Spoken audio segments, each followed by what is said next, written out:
I can break it down. I can break it down.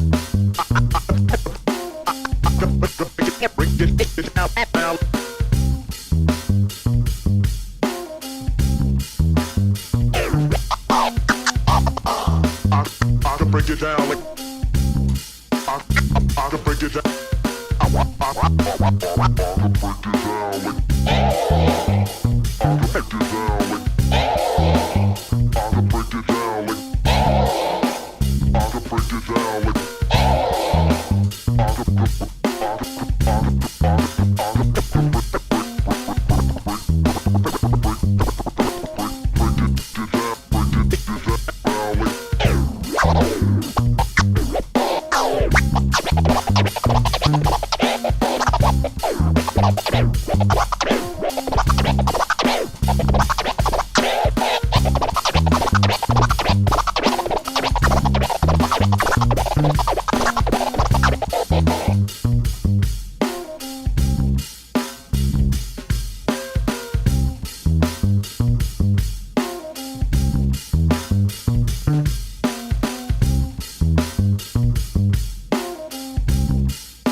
Oh yes, the choose how to detect by the submission whether senior positives beat and to choose it lesson. That is the topic of today. The low pitch scratches, that I was just doing, now I forget them.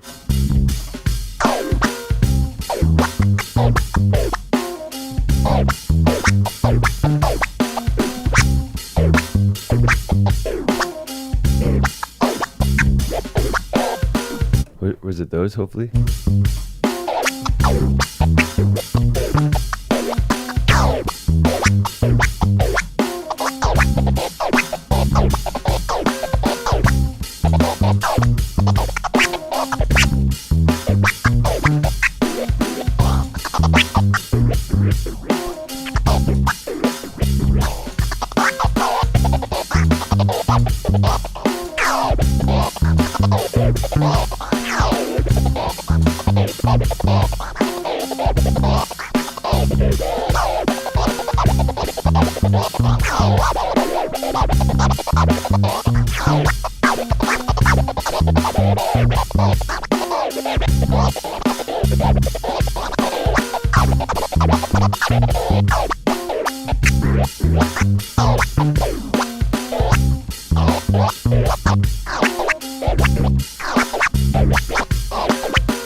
Yo, Wiki Lizzie, we are learning whatever you want because I'm actually just sort of still in catch up from DMC Toronto this weekend. I came back yesterday, just made it back for stream late, and then I had to leave right away and then got back this morning again. And then taught lessons all afternoon. So I haven't even really had a break yet. So no plans.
Oh, dang, it's still, yeah, you're in a heat wave still over there, aren't you?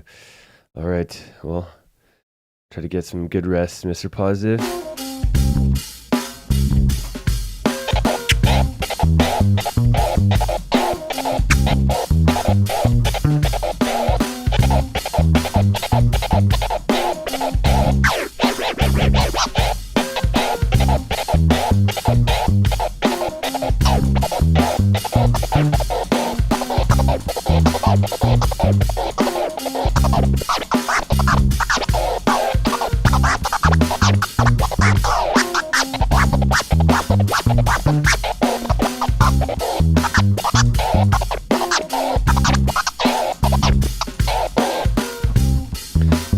Oh, that's brutal, Lizzie.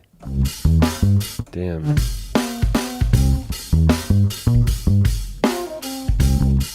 Stay safe over there. Forest fires suck. Yeah, we don't currently have any bad ones, but a couple weeks ago there's just looked like there's a campfire in the sky.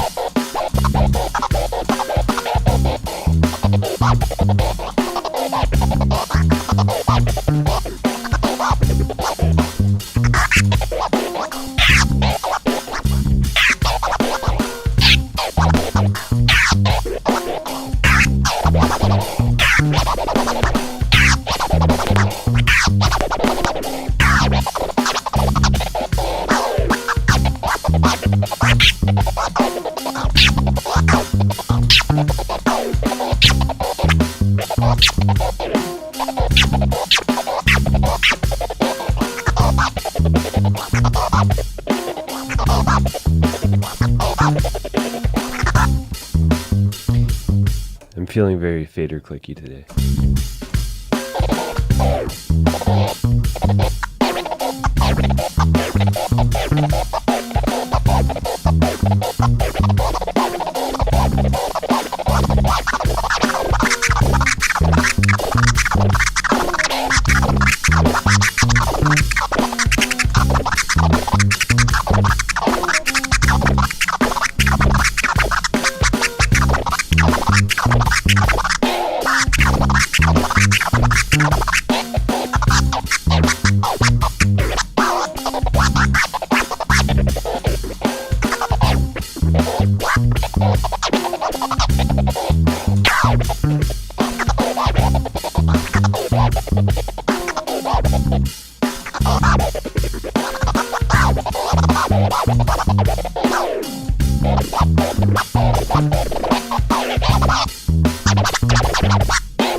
Ooh, very nice. Blind Alley is a very good one.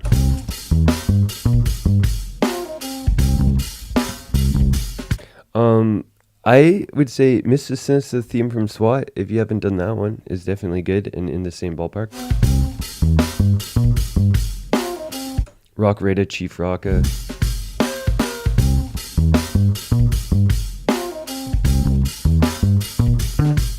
One second.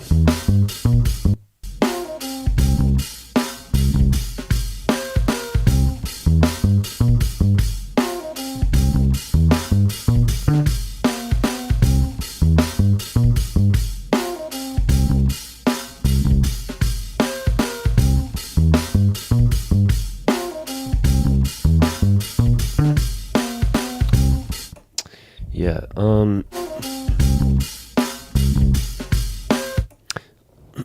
I think another good one is Lil Jazz's 1997 ITF juggles. His Wu Tang and his KRS one are good to study.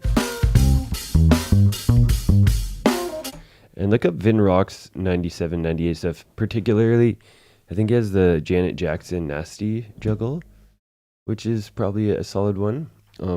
His Beanie Man one is amazing, but it's maybe not as useful to study. Oh, Mrs. Cynicism Method Man. Mrs. Cynicism, Miss Cynicism, Miss Cynicism. That's a lot of good stuff around this similar kind of level of the Blind Alley stuff.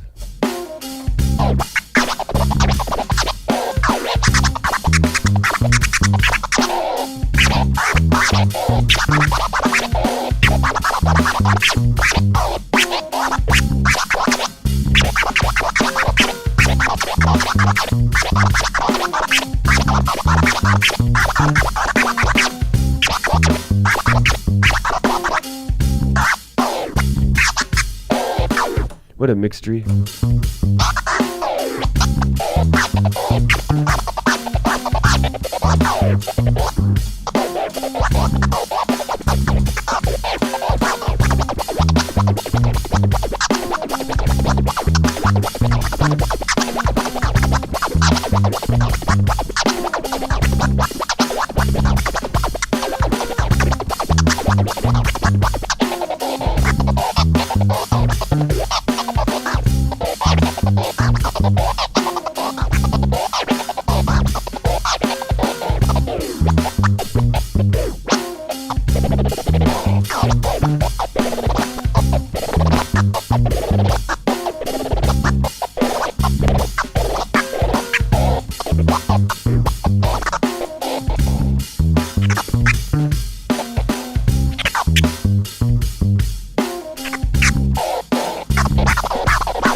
So I'm just spamming cuts over the intro.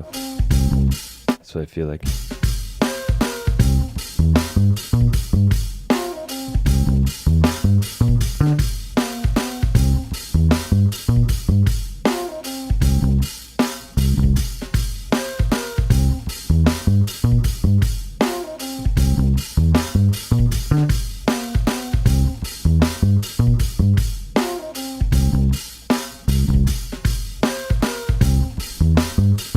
Nice mixture.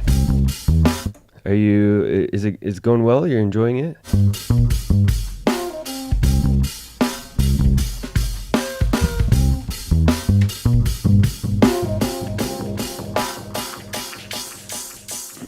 I have a weird sound to my voice. Here's my guess. Is this sound better? Is it the EQ on the? Is it the EQ on the mic? It says DMC is on the 8th. Which DMC?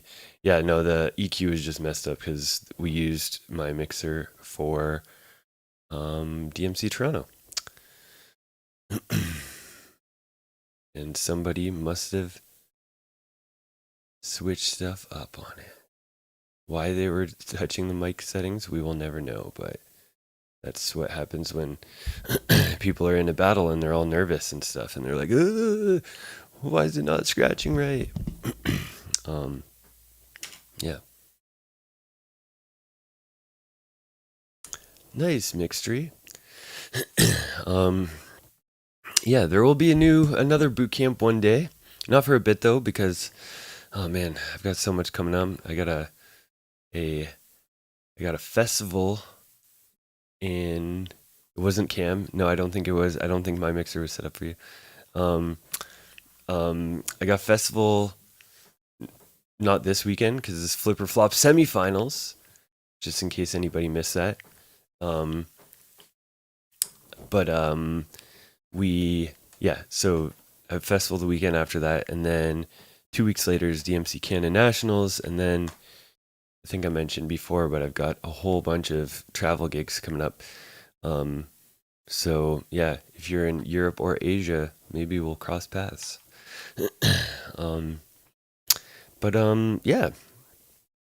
What up, Sal? For today,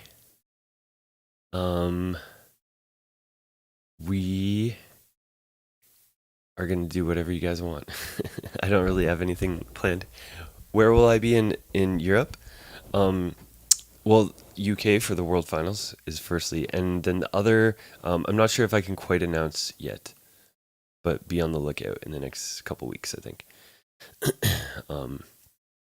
Yeah. Not Bulgaria, unfortunately. Do I think DMC should open a category for finger drumming? Absolutely not. One, although I enjoy and appreciate finger drumming and it's like cool, whatever, I do like it. It is not, to me, it's like not really a DJ skill. It's not really a DJ skill. It's definitely not turntablism.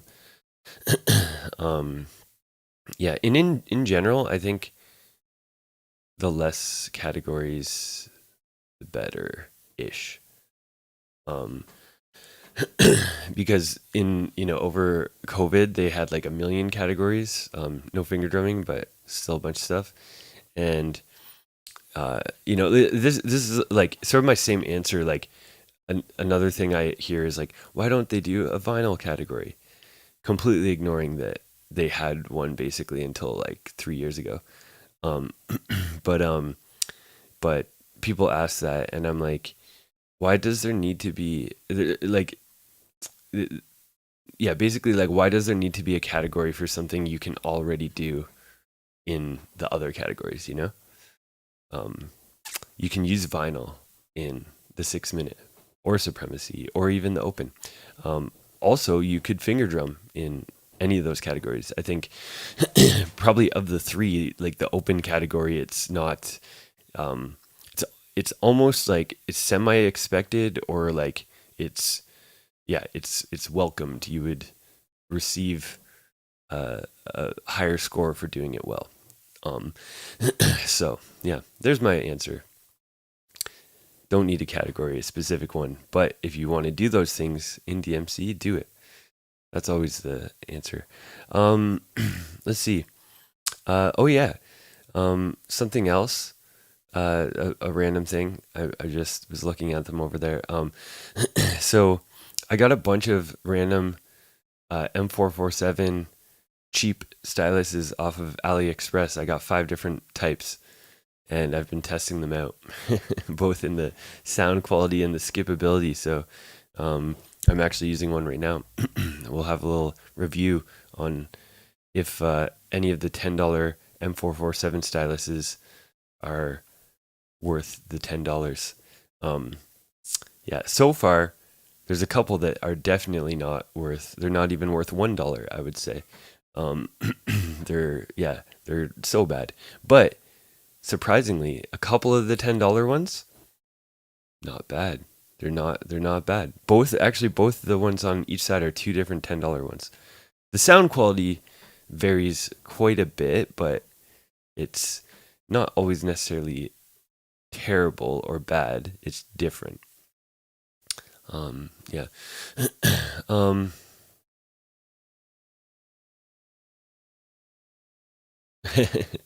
That's, yes, exactly, Zupa.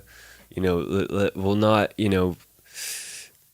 don't want to be too hard on people, but yeah, in the vinyl when they had a vinyl category, people were just doing like bad vinyl sets. And yeah, I've spoke about this before. There's there's a plethora of reasons why I think that just in 2026 making a battle sets on vinyl is just harder. I think it's just harder and less practical. than it was in the heyday,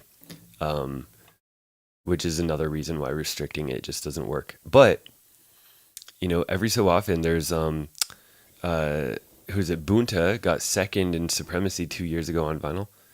And I always forget his name, but the Supremacy champion during COVID was on all vinyl too. Oh no, actually 2018, whoever won the Japanese champ, the DMC Supremacy 2017 was on all vinyl in the Serato era. So yeah, it happens, you can, if someone's ambitious enough, they can still do it and still do dope stuff with it. Are they industrial diamond on the tip? I don't know. How do I tell? I don't really know. Is there a way of like telling by like looking at it or something? Let me see. Does it look like a diamond?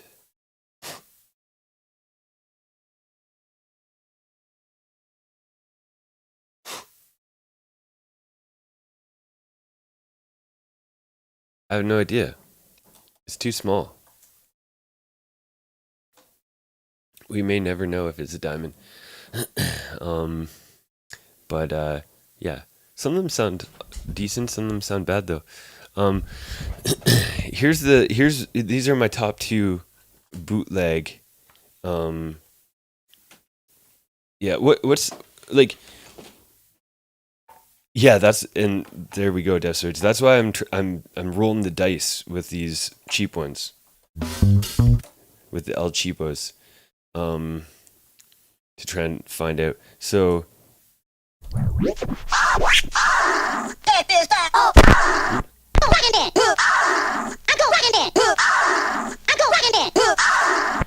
That sounds not bad for a cheapo. I can break it down like. I can break it down like. Us. Yep. You don't want to fuck with us. Yep. That one sounds okay too.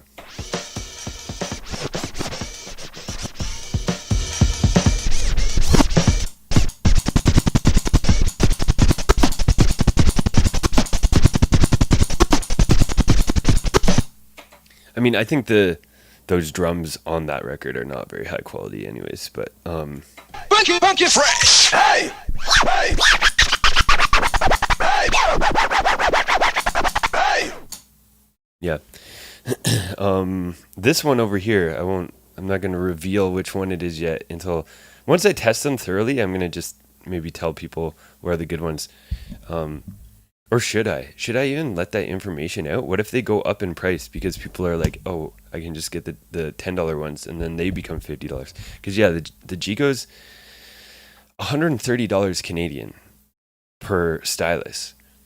And that's why I was like, why don't I just buy 13 $10 ones off AliExpress, and then if one of them is decent, then it's actually better, yeah.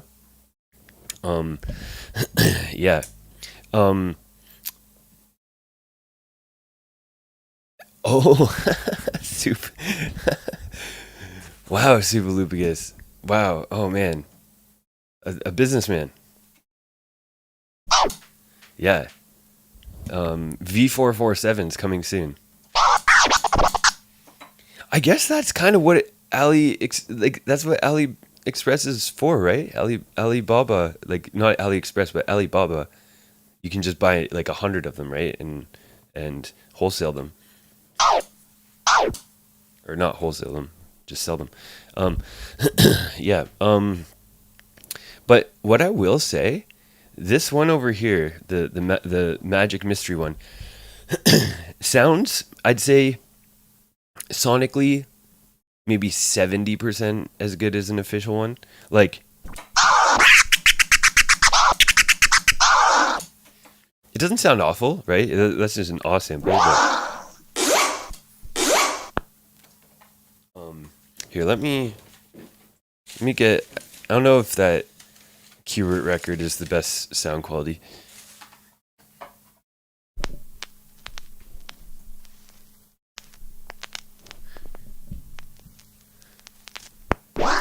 cut it like a hacksaw. Cut it like a hacksaw. Yeah, sound quality is decent, but interestingly, whereas an original M447, you can't put all of the weight on the tone arm, or else it will just like collapse. Like the stylus just can't handle that weight.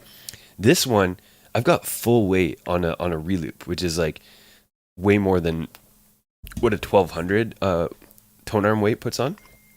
So yeah, it's like super heavy weight, and it's perfect. So you can just put it on full. Maybe I can even do the old backwards trick again.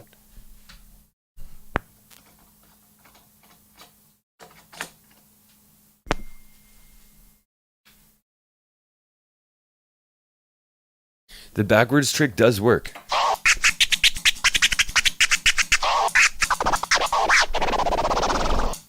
Yo. Oh my god. Not even a little skip. Usually in a hydroplane, if I'm not careful, I'll hear like little tiny skips, even if I'm doing it well. Okay, there we go, but that's good. This could be the winner. This could even like, yeah, I don't want to jinx it, but I'm like, does it actually hold better than an M447? Because it can, for some reason, I don't know what it is.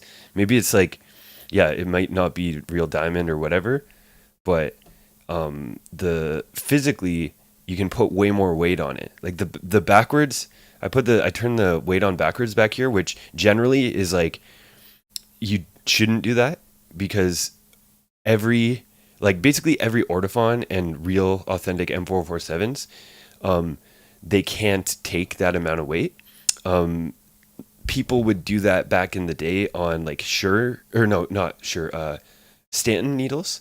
Stanton needles, you'd do that, or you'd put the coins on, or or other brands where they could take that much weight and they needed more weight like that. But in general, you can't and shouldn't do that for other ones. I have the Ortophon tricks coming, so I'm gonna test everything, because yeah, maybe the Ortophon tricks are they're just way better. I haven't had enough time, or I've tried them on other people's setups, but I obviously like to give it a go myself, because I'd say for me, like my two big tests.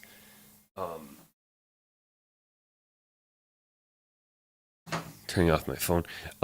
Two big tests. The hydroplanes, obviously, all my different hydroplanes are like they're the skip masters. And then juggling. Certain juggle patterns, I think, skip more than scratching. In general, I'd say scratching, I can deal with like pretty subpar needles, but then with juggling, I can't. The fast backspins will just skip it skip it too much, to the point that even on the best M447s, I still occasionally would get skips like while I was juggling with Serato.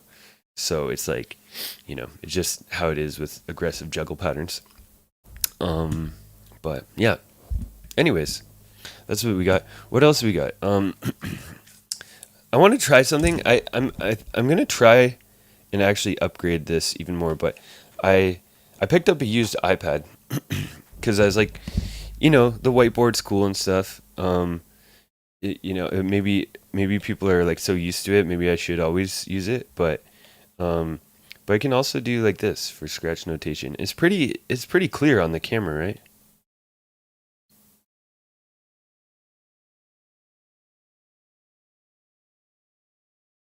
What do you guys think of using that? Is it legible enough? Give me a scratch to notate. Oh no, I don't know how to use an iPad. This is my first iPad, so I don't really know what I'm doing yet. But I have less space, yeah, but I can also like undo very quickly. Let me see. What if I do?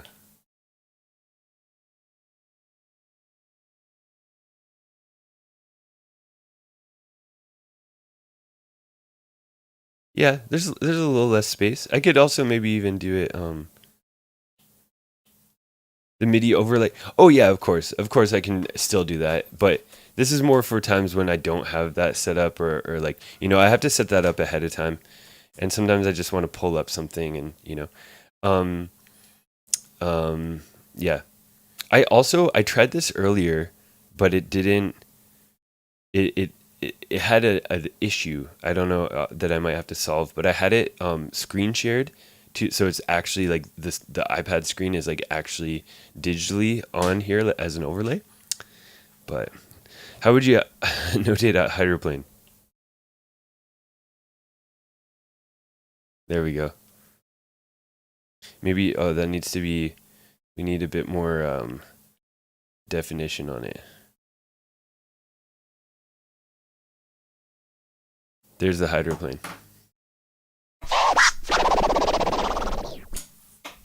Right? Sounds right. Swing flare. Oh yeah, I'll notate the swing flare. So the swing flare versus the vector scratch.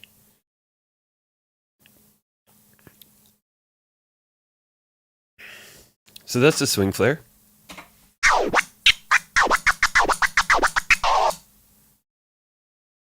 And then a vector is,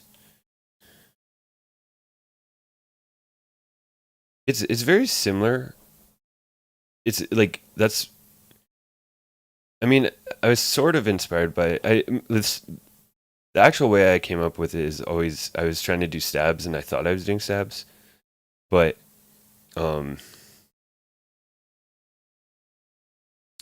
yeah.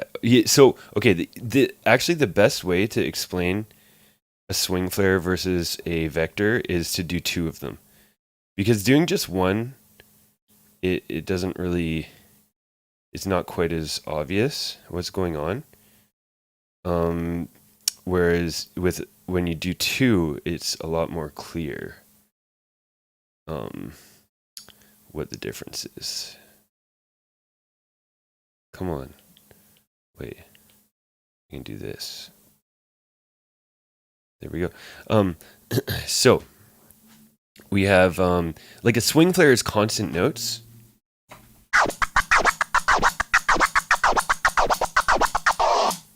Whereas a vector has actual gaps in it. So, we have right here and right here is silent.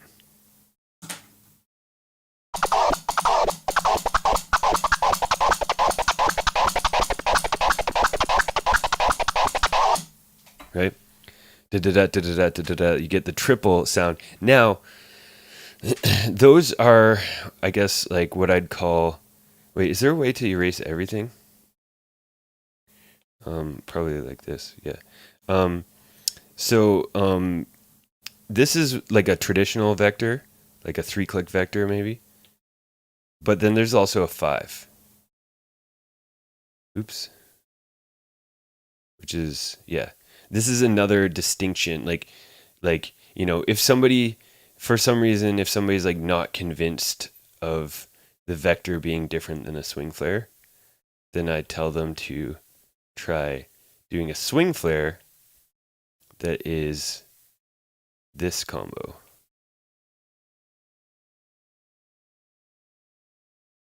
Five notes.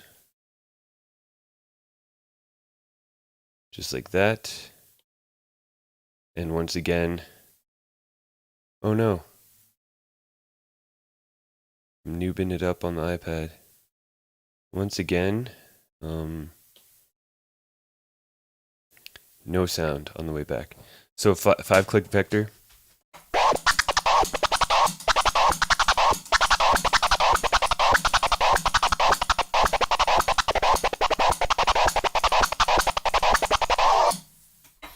Yeah.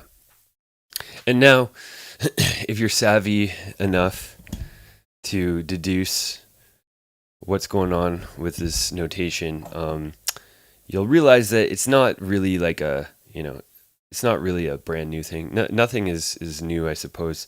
It just transforms one forward, one back.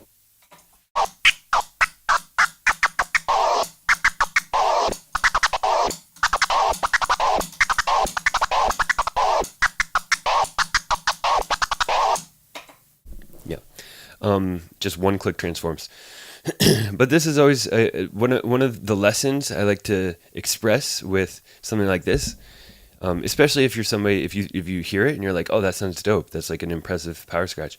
A lot of times, like the stuff that like sounds cool or sounds unique or whatever is actually just simple stuff, but you just push it further. A lot of people, they'll learn like a stab, right? Or a chirp, but they won't push it as far as they can go. They won't explore the full depth of like a basic fundamental technique. And a lot of like the really spicy, interesting stuff in scratching is like when you take something that's more basic, but you just like push it, you get more pitch control with it, more speed with it, more rhythms with it, and then it starts to, you start to get more interesting stuff.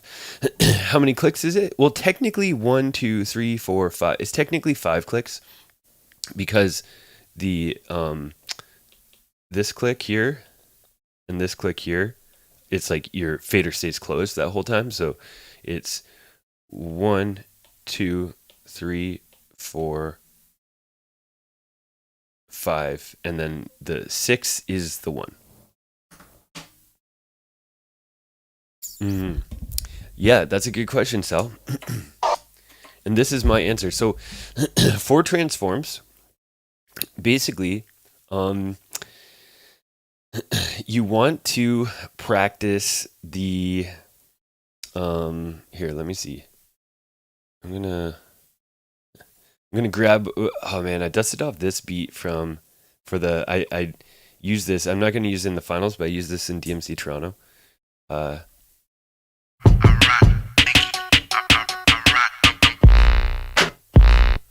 Hey, why is it? 1 second. Auto BPM is not doing.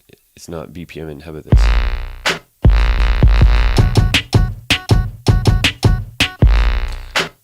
Classic beat. So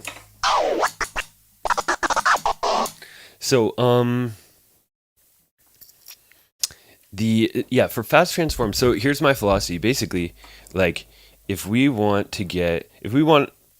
fast transforms. Oh, this is cool. Oh, that's so much faster. Look at that.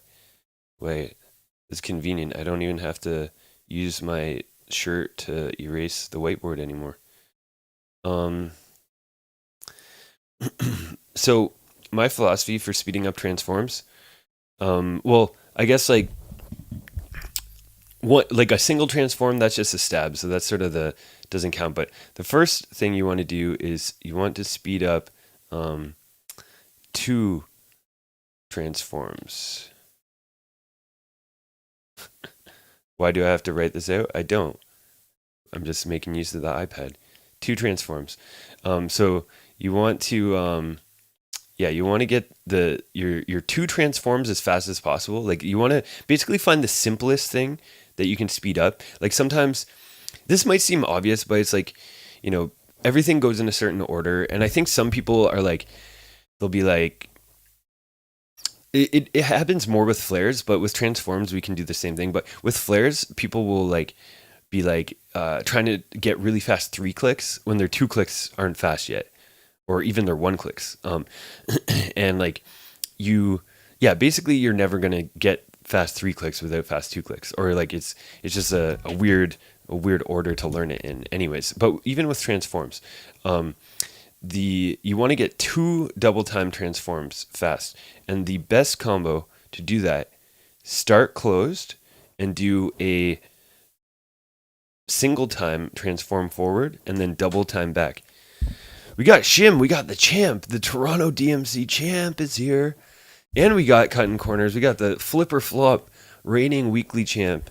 Gonna try and bring it to the semifinals this weekend. Yeah. This is drawing class. No, I picked up a used iPad on the marketplace. I don't know. I've been thinking about it for a while. I want to do some creative stuff. Not just this, but I was like, this can be cool for like scratch notation. It might be a good option. Also, I've been using Koala Sampler a lot, and I've been using it on iPhone. I'm like, I want the iPad version bigger. I also have a cool thing coming. We'll see how it is. Maybe it's gimmicky, but it seems kind of cool. Is the Samurai Fader. The iPad scratch thing where you put the little piece of plastic. They're sending me one. So I'm gonna try it out and stuff. It's definitely not like, oh, I'm gonna replace my setup with an iPad, but I'm kind of like, I think it could be cool for certain like portable thing, or like for me, I like it's Shinobi Fader. My bad, Shinobi Fader. Bad sponsor shout out there. Shinobi Fader, not Samurai Fader. Same thing. What's the difference? But the sometimes I like jamming out ideas and stuff when I'm traveling. So like one of my favorite travel pieces of gear, like unironically, is that little tiny like Hercules controller with the 2 little jog wheels, because you can basically run through a full set with it, and I can like do, I can scratch on it. Does it feel good? No, it feels terrible, but like it has no latency, and like aside from scratching on a 2-inch like little jog wheel thing, it's as good as it gets for that. But I was thinking this is kind of a cool travel option as well, because as much as I love like a spin like portable turntable, that's not really like, it's not like airplane friendly or something. And that's another thing with traveling coming up. I'm trying to think of like, what can I, what's some like travel friendly stuff so that I can, get a little bit creative juice going. Anyways, that's it. That's why we got the iPad, I guess. Okay, so back to transforms. So fast transforms. The number one pattern is to get two. We're mostly focused on these 2 transforms. 1, 2. We want them to be as fast as possible. So you go slow forward, 2 fast back.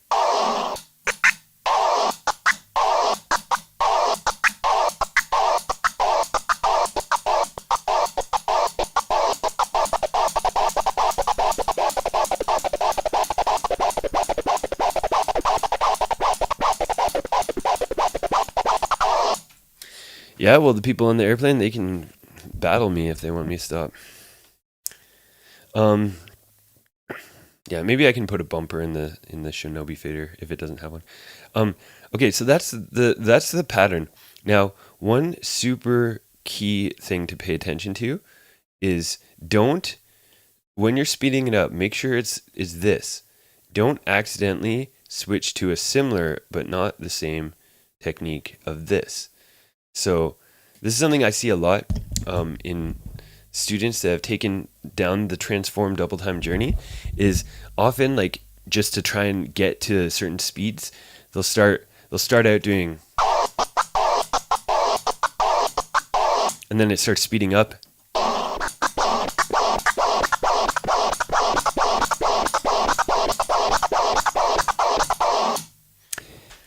It's very similar, right? But it doesn't sound the same. That's just like an open fader variation, and then close. This click, like, firstly, it makes it into a true transform. This variation would be like more like a 2-click. It's almost like an OG flare going backwards.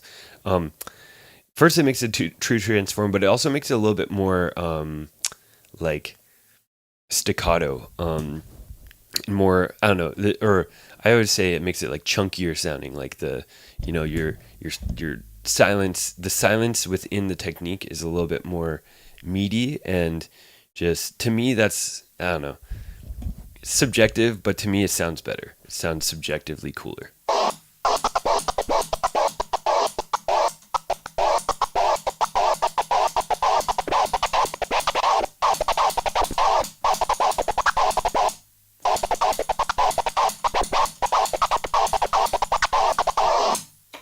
Yeah, so that's the pattern. Over a beat.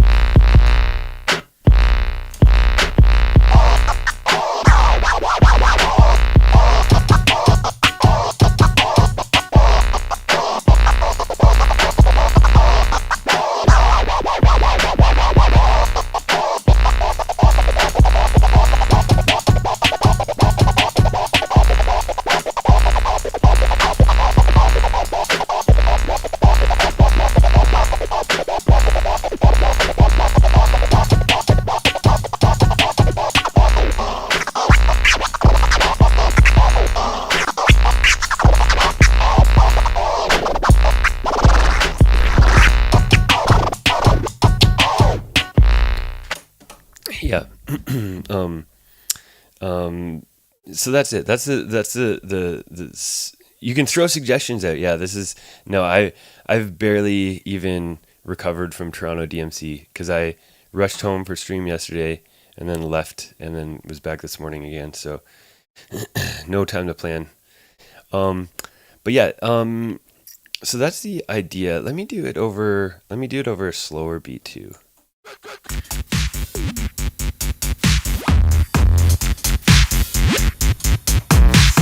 So here we're at like 64.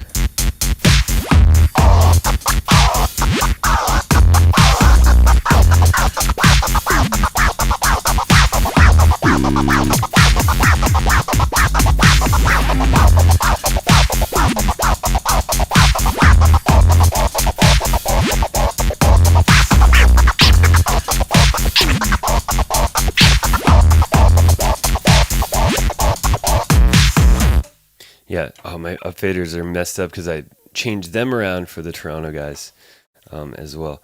But yeah, you can also mix it up, like, you know, instead of just doing that over and over, mix in stabs or forwards.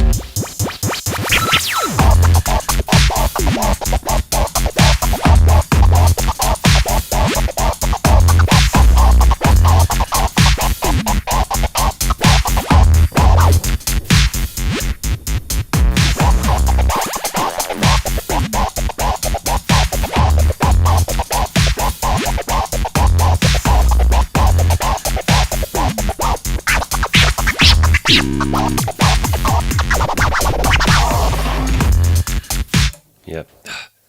Wrong on faders. Do I endurance train the two backs? Yes. Eventually, yeah. Eventually, but I'd say the goal with these is not as much endurance, but you want, or I guess like the first step is to just burst them out and be able to get a true like da-da-da, like true double time sound. Because yeah, the bursting out the fast transforms is tricky. It's tougher than flares are, but this is the stepping stone. However, just to put it in a bit more context too, generally, if I'm teaching someone over a long time, sort of from the ground up or in like a certain order, this would come after 3-click flares because it is essentially a 3-click flare on the fader in a way. The same muscle memory or same it's the same like movement on the fader. So if you can't 3-click flare, then double time transforming is going to be tougher. Yeah.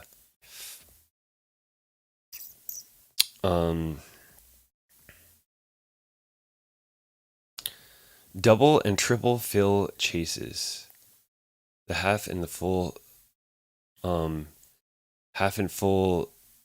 chase. Oh, but not the doubles and triples. Yes, we can do that. Was I starting the vector from the backstroke? Nope.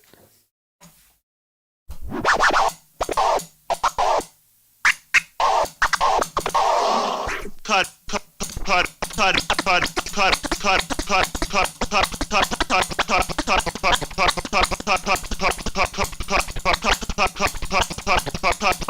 it like a hacksaw. Yeah. So it's forward, back, forward. Okay. So let me see here. We're gonna do. What are we gonna do? We'll use the old impeach the vect beat. Wait. Oh yeah.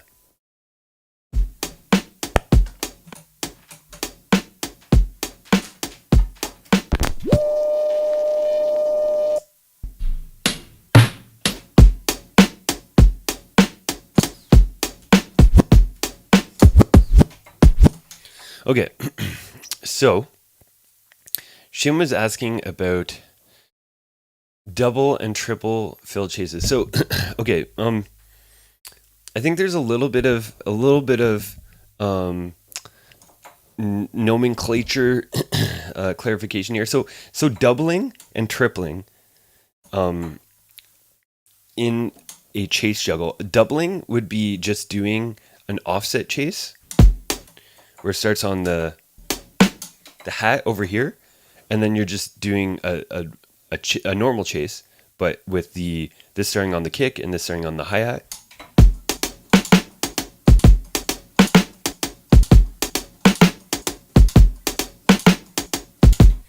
So you're doubling up every note, but there is no fill to get doubling. So that's the first step, making sure you can do that. Now, then the after that, to triple each note or add fills, because doubling in this context in a chase, there is no fills to get doubling. It's just offsetting the two records.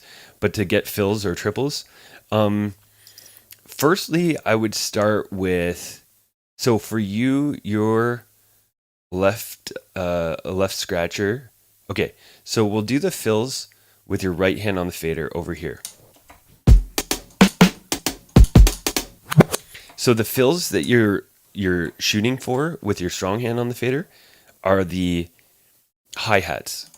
So firstly, the first big detail is you have to make sure that you're doing little pullbacks on your chase. So make sure, like technique wise, I'd have to see and analyze to make sure, but make sure you're not doing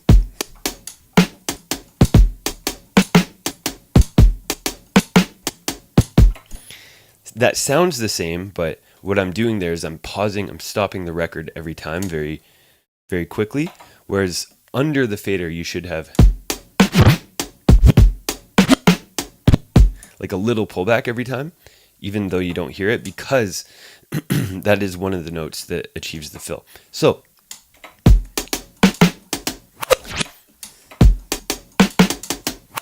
this is probably the best way to start getting into a fill on your stronger side, is to do it pretty soon. Like instead of trying to do it in the middle of a random chase, like just keep trying to do it and resetting. So you kind of, you can't do the first fill because there is no pullback on the first note. You're just dropping it cold. So don't worry about the first hi-hat. But then after this double snare, you can triple that hi-hat. The first fill, I'll do it slower too. The first fill, it comes from just the fader. So for you, you're gonna rush. As soon as you hear the snare, your hand goes to the fader and pushes it over to hit this hi-hat before your hand touches the record.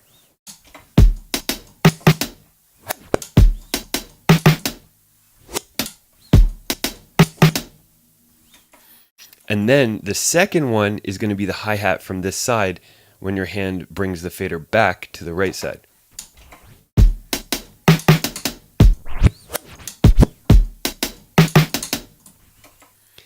And then the third hi-hat, you pull this one back and double it one more time.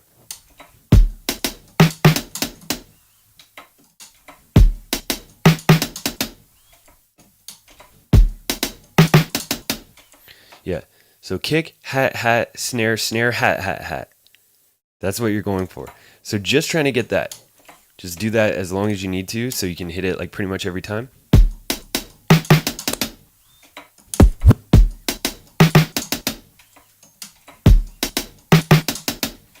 Yeah.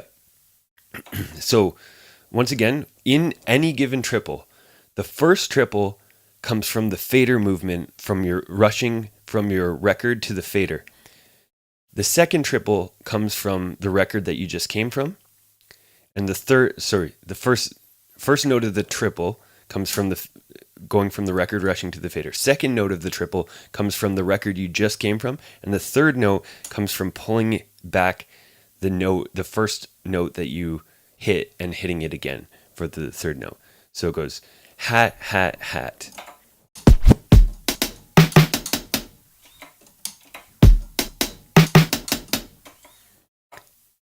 Kick, hat, hat, snare, snare, hat, hat, hat.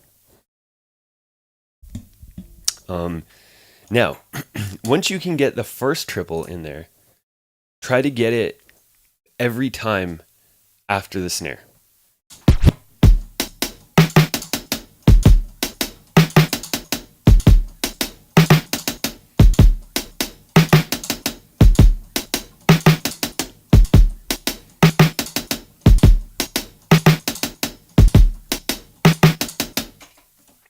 Okay, so step 1 is just getting a single triple in there. Step 2 is getting it after every snare. Step 3 is getting the triple after the kicks, on the hi-hats after the kicks as well.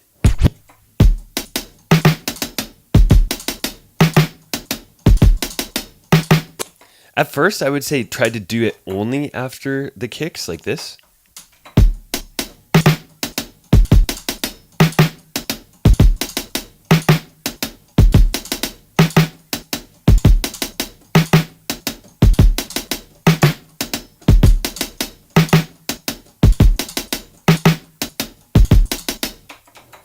Like that. And then the final boss of of the first half of learning to triple. So we're not even on the second record, but the first half is being able to triple every hi-hat.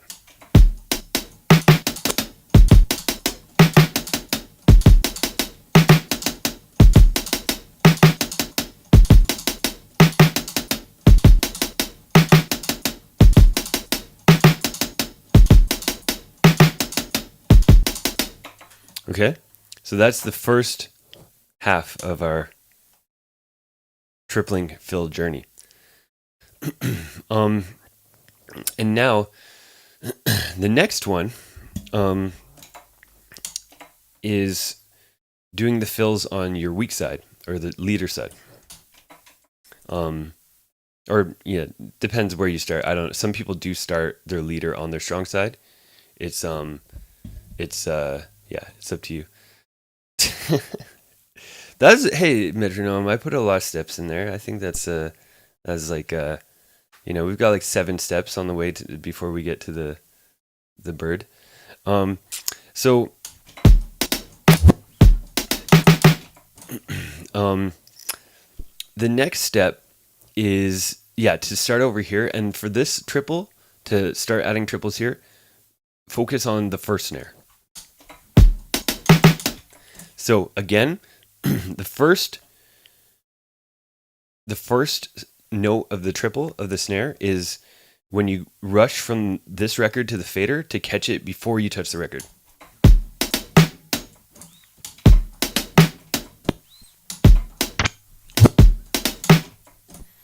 And then the second one is bringing the fader back to this side.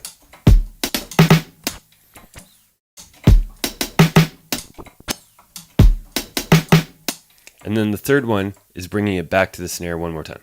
So it goes snare, snare, snare. So again, the best way to get into tripling at all is to start and just be trying to get the first triple that's available on one side. Because you want to be able to hit the first one anyways. Like when you're doing it, you want to be able to just like jump in and hit the tripling as soon as possible. So the first snare is the first one you can triple on this side.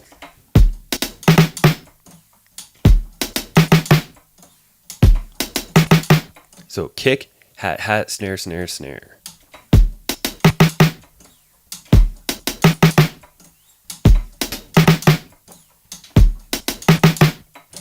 Just like that. And then once you get consistent with that, try to triple every snare. Oops.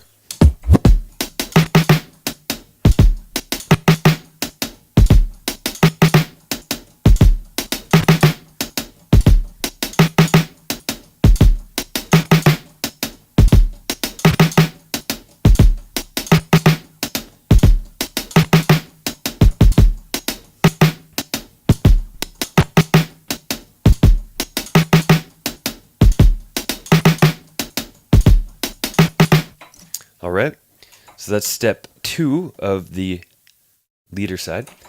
And then next step, try to get the first kick.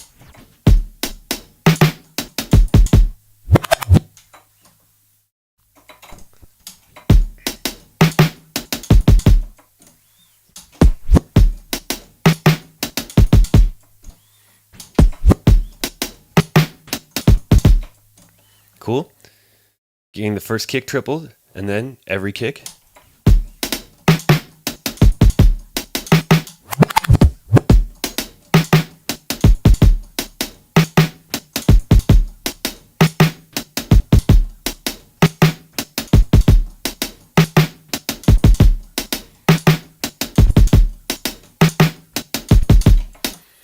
And then the next step is to get every kick and every snare.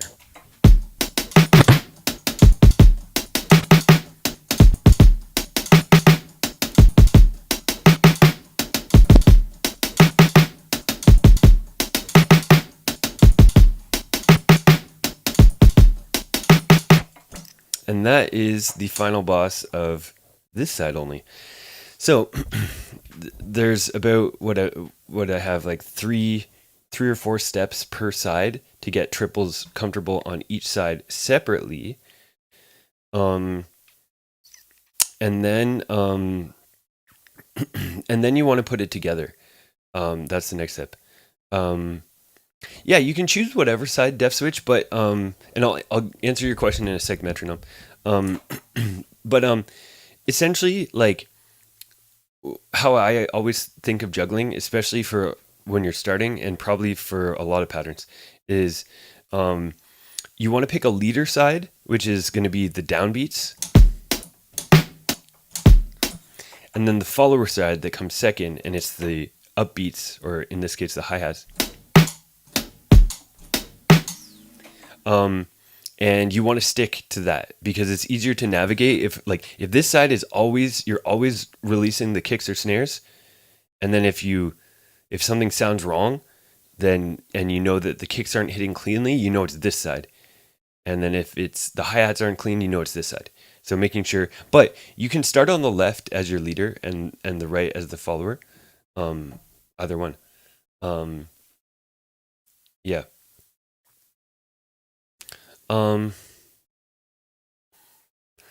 Let's see. Oh, and metronome. So the Reloop RP 8000 MK2, like I have, is like one of the best turntables you can get, maybe the best in my opinion. So that's super, super fine for beginning. The Newmark M2 is not recommended for a beginner mixer, I would say. If I would look for, personally, I would look for a used mixer and try to find a high-end older mixer for beginning. Depending where you are and depending how much used stuff is available, it might be tricky. What country are you in? But yeah, that's usually my recommendation because honestly, man, there's like so many like amazing like mixers that were like a 10 out of 10 gold standard, amazing fader, amazing everything, but they just don't have Serato built into them or something. And you can get them for like $300 or $400. And if you're beginning, it's like, yeah, absolutely do that. Yeah, you can. Oh, you're in Texas? Oh, dude, Craigslist. Yeah, Texas has so many, like Austin and stuff is like a turntablist like mecca. So there's got to be good used options out there. So yeah, look for like a Rain mixer. If you do go for a Rain Serato mixer, you have to be wary that some of them don't work with modern laptops. So you need an old laptop to use Serato with it. But Pioneer S9 or something is probably, you can find some good used deals on that too. That's my recommendation. The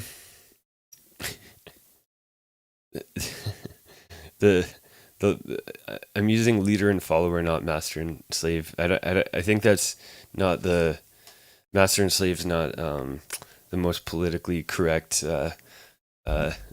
usage anymore. Yeah, leader and follower record is what I'm doing. But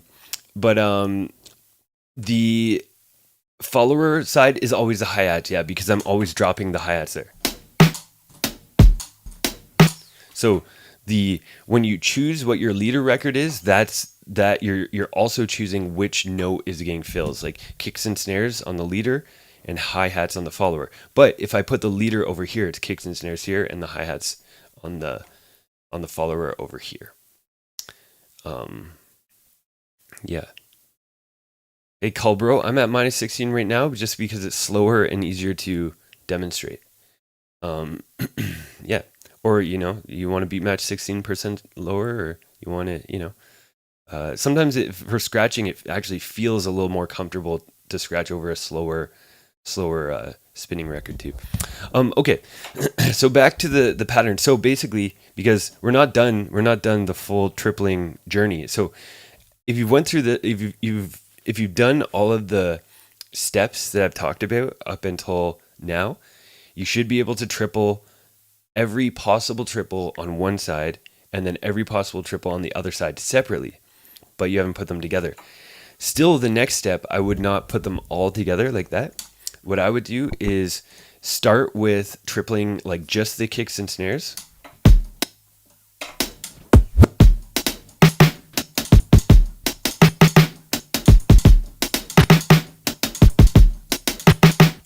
And then after a few bars, switch to just the hi-hats on this side.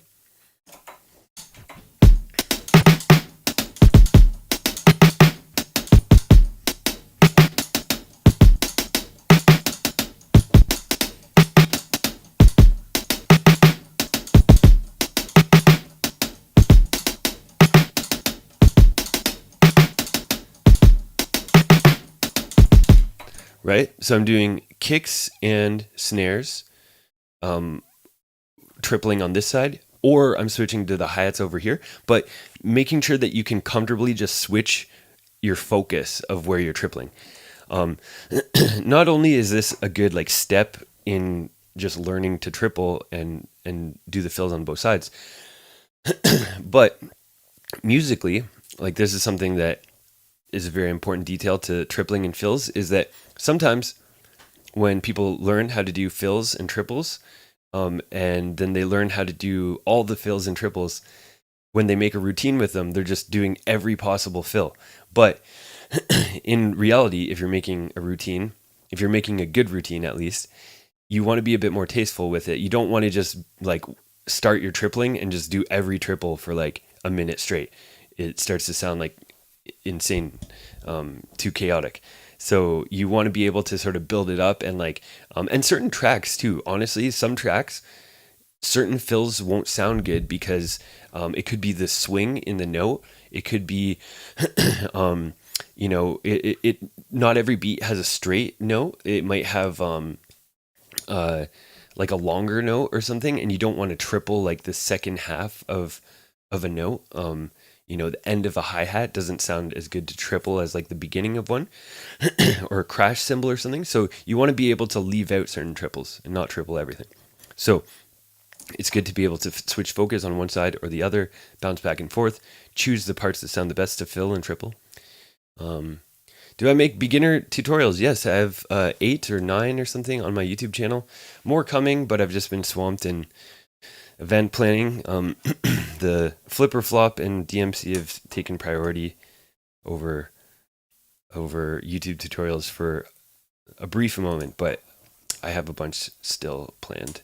Okay, and then finally, the next step after you can switch focus, now try to do, I would say, a hi-hat fill and a snare fill back to back.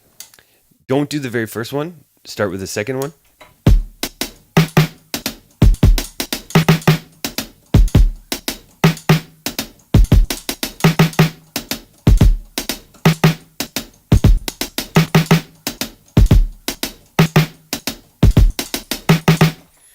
So we're doing the hi-hat before the snare and the snare triple. And that is the first step to like chaining a triple from one side to the other.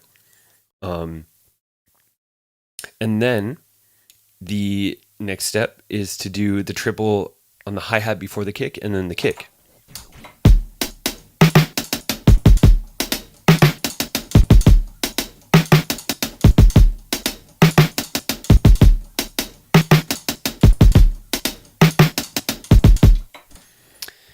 And then the next step is to do the hi-hat kick and the hi-hat snare.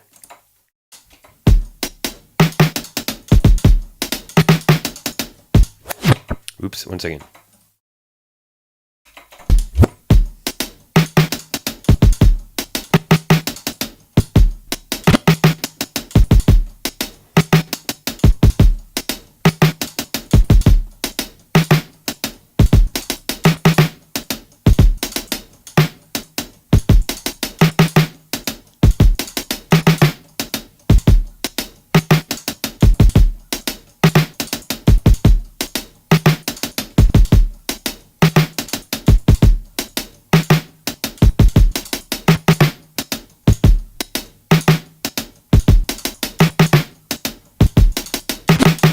That one's a little bit trickier.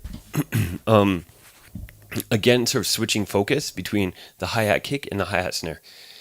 And then put it all together. Basically, yeah, start with tripling when the hi-hats and just keep tripling.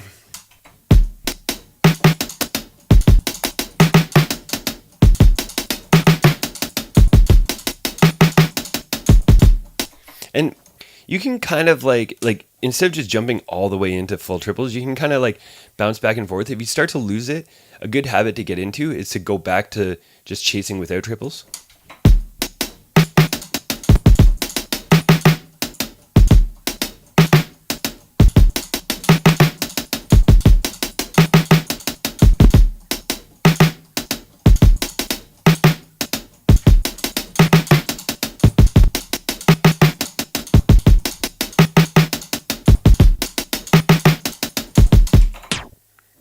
Like that. That's the goal, to just keep the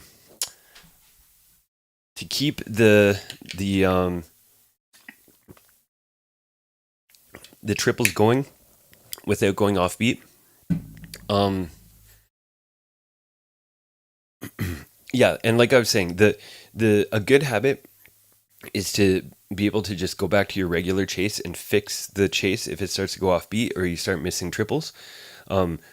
Because not only is it something technically you should be able to do, but also in a practical sense, say you're doing it in a battle and you start losing your triples, probably the worst thing to do is just to keep tripling and slopping it up for like another 30 seconds, trying to, get through your routine. A better thing to do is just to like bring it back and just like continue your chase without going off, and then bring the triples back. Like give yourself a chance to recover. I can't even count the number of times that I didn't really do any traditional chases in battles, but in showcases, shows, whenever I do juggles and I throw in a chase juggle, I want to make sure that if the monitors are bad or something, or I don't know, who knows, or if I'm just bad and I go off beat or something, that I can recover it without like bailing on the routine. It's always better to try and like fix something, and like it's like it's the exact same idea as like if you're train wrecking a mix. Like the worst thing you can do when you're train wrecking a mix is just to let it train wreck the whole time until you're out of the mix, right? The second the second worst thing is to bail on it and just like hard cut over or something like that. And then the best thing is like you're train wrecking a little bit, but then you fix it, and then obviously the best thing is not to train wreck at all. But if you can recover, if you can fix your juggles going off, your mixes train wrecking a bit, then sometimes it is not it's not so bad at the end of the day. Like if you have tiny mistakes, if you fix them, come off as like more fleeting. Nobody's gonna crucify you over them. So let me see. Oh yeah, and WikiLizard asked about, there is a chase pattern ish of, he was asking kick, kick, kick, kick, so quadrupling.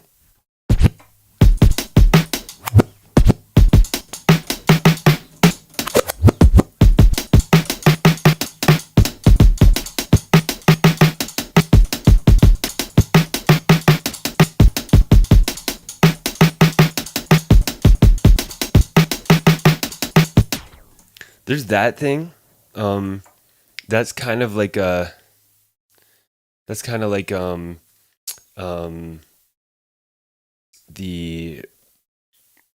a way to hit 4 of each note, essentially. It's not like quadrupling per se. There is ways of doing sort of quadruple in chases too. Ooh, D Scrizzy. We got DMC Canadian champ legend D Scratch in the YouTube chat. That's right. Yes. Exactly. If you can fix it, that's yeah. So it's always good to prepare for everything that can go wrong. That's something that I've kind of felt too with juggles. I feel like I make a lot of mistakes when I'm juggling, and sometimes people say, "Oh man, like that juggle, everything was dead on," or blah blah blah. But so I don't know. Basically, like for me, like I feel like the if you get good enough at recovering and fixing stuff, sometimes you can do it so quickly that people don't even know it went off. Um, Again, that's I think a little bit easier for people to understand. Like with mixing, like I'm sure a lot of people like when we're mixing, we start to hear the beat go slightly off, and we fix it, but you can fix it so quickly that the listener wouldn't even know, but right? Same thing with juggling. Like sometimes it's like my juggle is like slightly off or about to go off, but I fixed it before, like maybe before I even opened the fader. Maybe I felt that I released it early and I fix it, adjust it before it even goes off. Yeah, fixing is good. Vinyl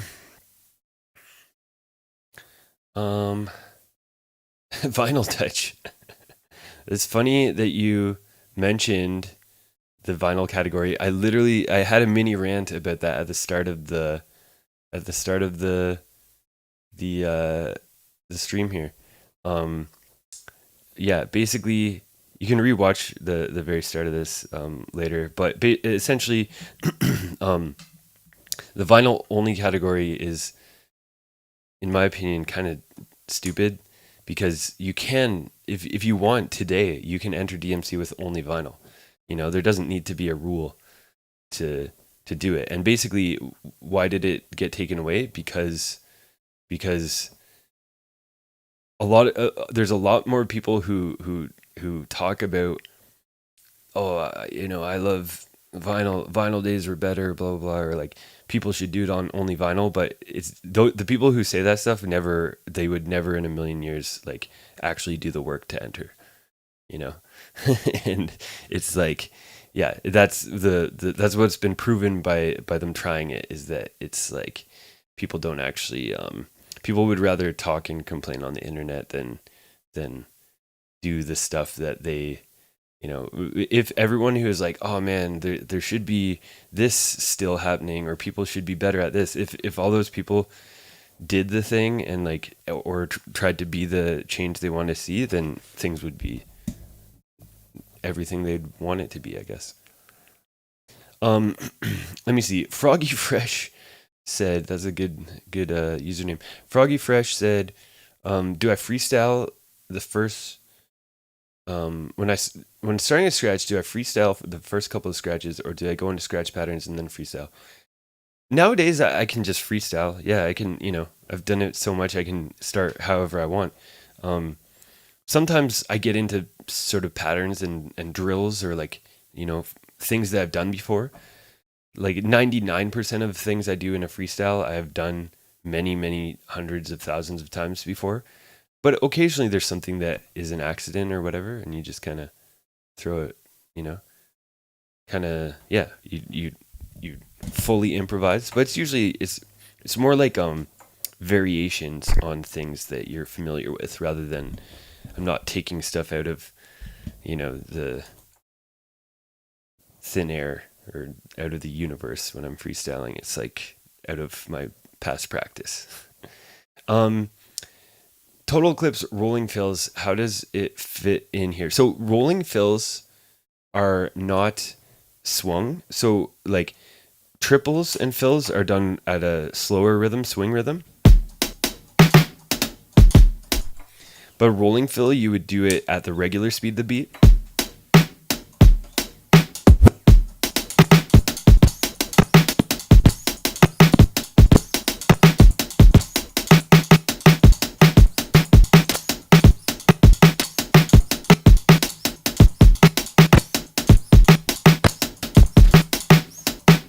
Yeah, a few different variations, but yeah, rolling fills are about, what would they be? 50% faster than triples when you're doing them over like a breakdown chase like this.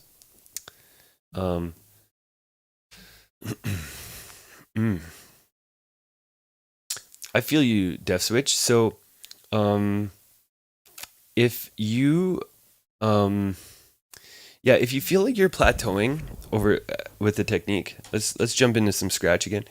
Um, so the first thing that I do for students, and I believe you have a lesson with me that you can schedule. So you'll we can go over stuff like this. But usually when I'm doing a lesson with somebody, I try to identify what is causing the plateau, because there can be a lot of things.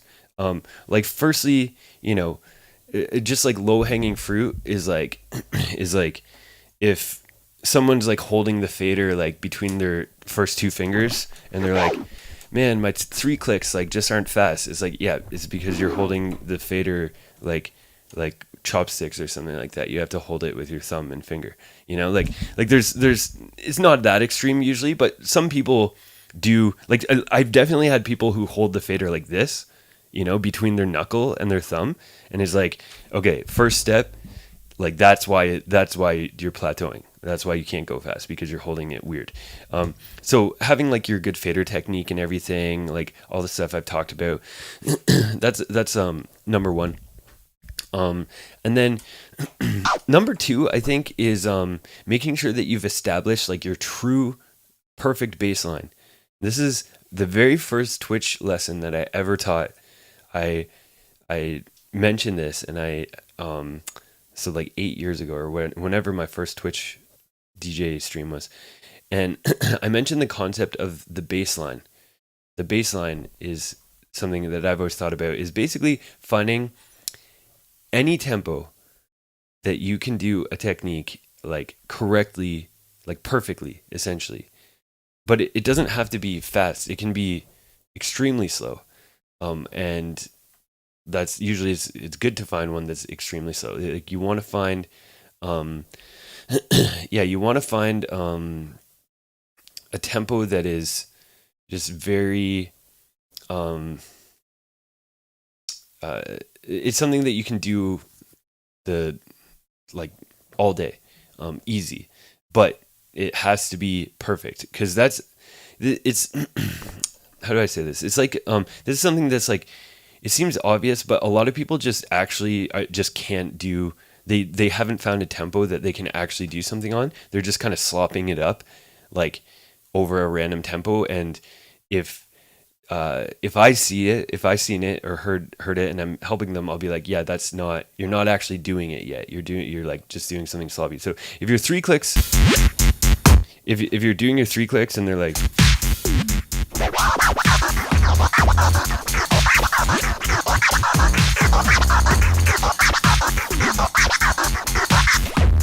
if I heard your 3 clicks like that, and you're like, yeah, I can do it at, what is it, 64 BPM.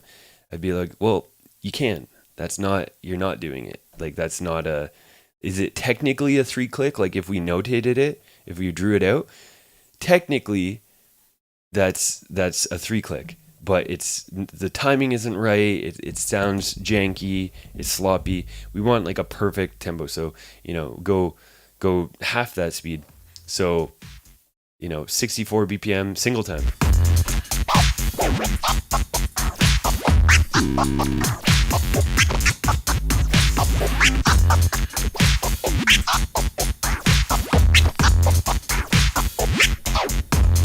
Like right there. You would be surprised how many people, even like slow speeds like that, sometimes have control issues.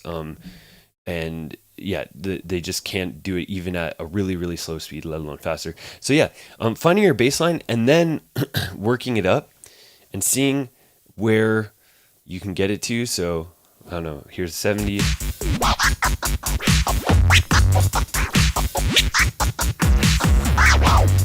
Cool. I can do that 70, 75.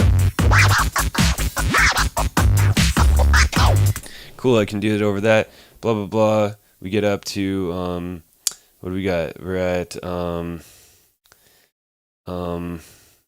86.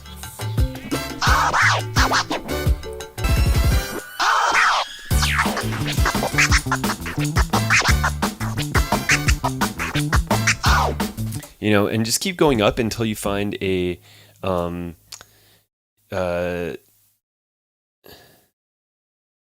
is this battle ever gonna? Oh, I was like, at first I was like, what battle? I've got flip or flop. I've got DMC. No, you're talking about the notation battle.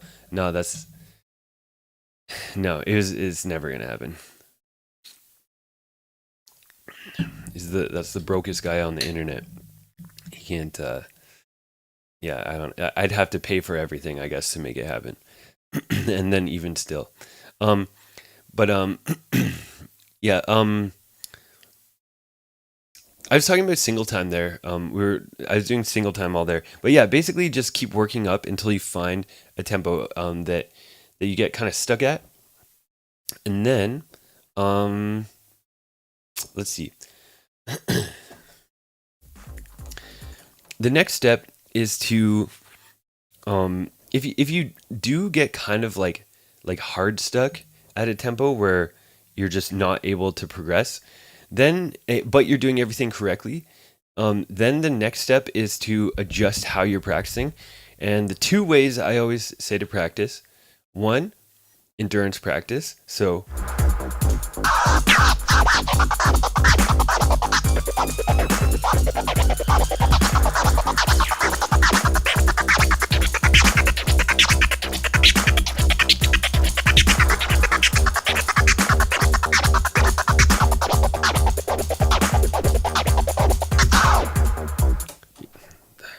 up fader's still swat. I got unfix my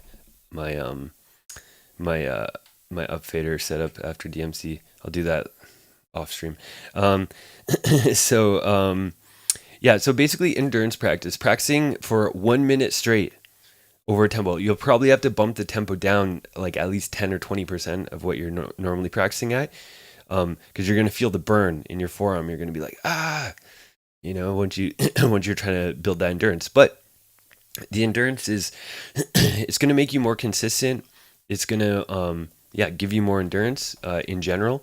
It's going to give you more practice. Endurance practice is super efficient. Like, you know, even like at 70 BPM, if you do 3 clicks for a minute straight, I don't know how many clicks exactly that is, but it's probably like, we're probably at like 300 clicks a minute or something, you know? So you're getting lots of practice in there. But like I was demonstrating, you still want to add pitching to it. You still want to add like your scales. You don't just drill endurance practice like this.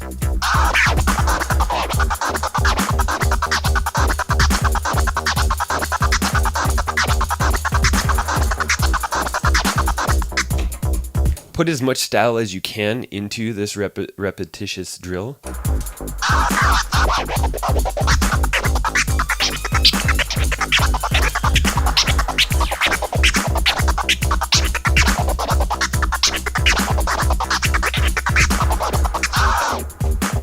And then the next way to practice is your sprints or your bursts of 3 clicks. I would say maybe even like do just 3 orbits or something.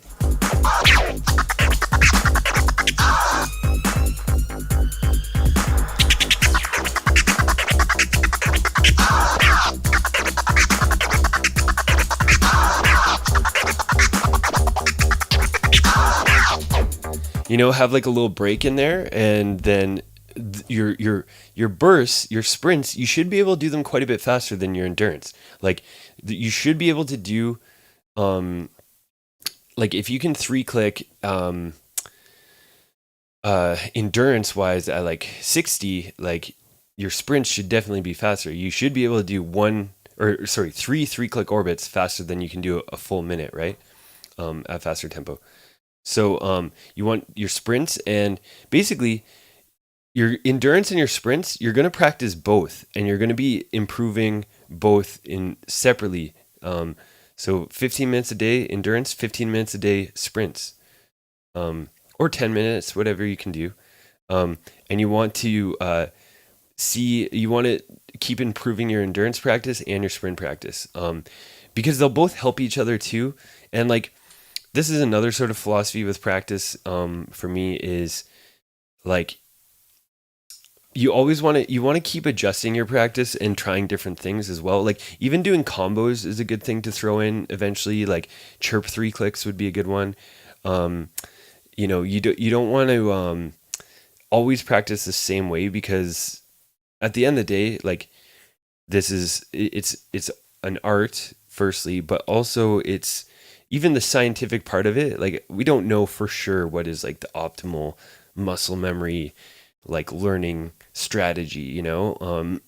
And so mixing it up over time, like, I'd say not too quickly. I'd say like, you want to stick with a plan for like a month or something.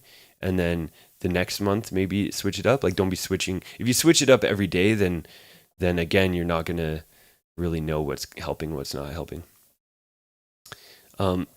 Pitching and hand control is like one of the most important things, Vinyl Touch, because that's where your style and your musicality comes from. Like, you know, that's, yeah, it absolutely like the record control, but also it helps, technically, it builds like independence when you can kind of freestyle your record, but maintain the same click patterns and stuff. You'll be able to express yourself a lot easier and more fluently.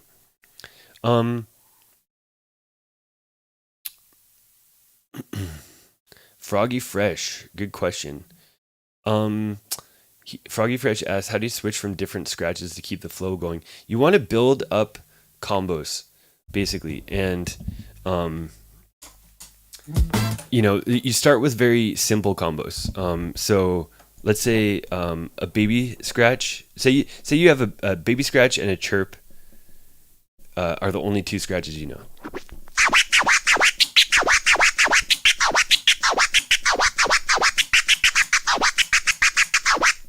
Start with that maybe, and then a fast baby, a slow chirp.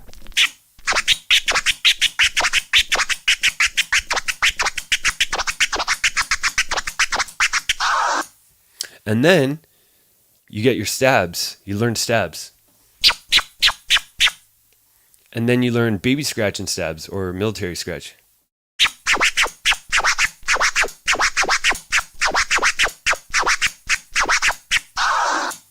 Okay. So we have 3 scratches: chirps, baby scratch, and stabs. Now, chirps and stabs don't really combo into each other very well, but we have the baby scratch. So you can go chirp to baby scratch, baby scratch to stab,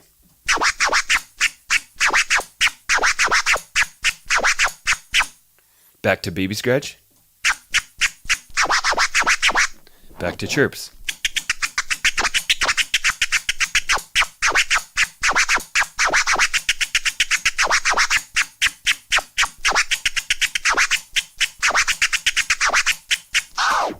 You know? And so that's just 3 techniques, but there's like this bridge. The baby scratch is the bridge between your chirp and your stab. I could be using my iPad for this. Isn't that what I did this for? How do I even open an iPad? It's my first iPad. Okay. So, let's see. Okay. So, you have your baby scratch, and you have your chirp, and you have your stab. So, chirp, baby scratch, stab, baby scratch, chirp, stab. Yeah. So basically, this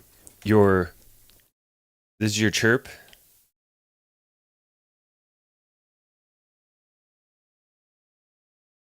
Chirp. And then baby. And then stab. The baby scratch is the bridge between your stab and your chirp. And as you learn new techniques, So I'm assuming you're pretty new to this, Froggy Fresh, right? So um, basically um, the the majority of scratches can essentially be kind of categorized as open fader scratches. They start with a fader in the middle with sound and end in the middle with sound, or they start closed with no sound and end no sound. As you learn new techniques, open fader scratches, always try to combo them and glue them to your other open fader techniques. So, if you learn a flare, you want to start putting that with the chirp.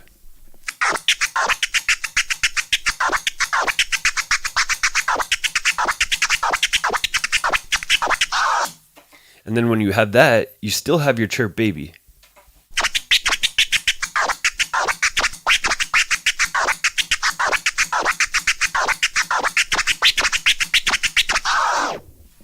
And then you have more combos, and then you still have your chirp to baby, and then your baby to stab, etc. Yeah. CJ Scratch said, military scratch is the first combo you should learn. Yeah, military or like chirp babies. Yeah, either one of those. Essentially, the most fundamental closed fader scratch is your stab, and the most fundamental open fader scratch is your chirp. I don't think it matters which one you start with of those. But yeah, the first closed fader combo, baby stab. First open fader combo, baby chirp. Yeah. And yeah.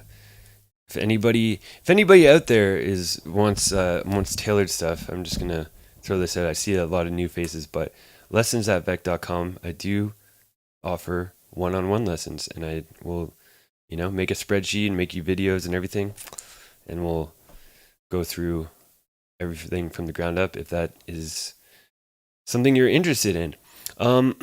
Back to the chat here. Sal said, I feel like 3 clicks are less forgiving with the timing? No. I think every technique shouldn't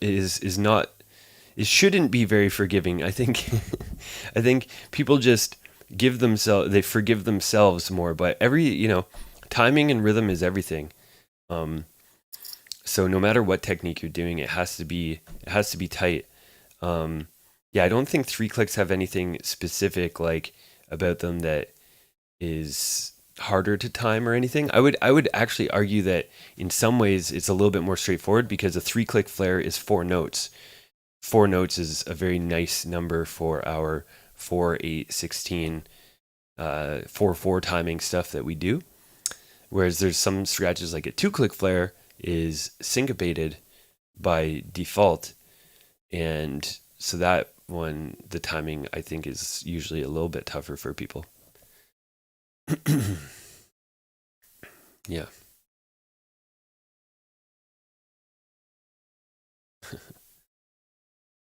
The YouTube algorithm must be doing good. There's a bunch of new YouTube faces here. But yeah. If you guys have any other questions, let me know. I'm gonna cut it up I kind of want to cut it on this this boogaloo beat.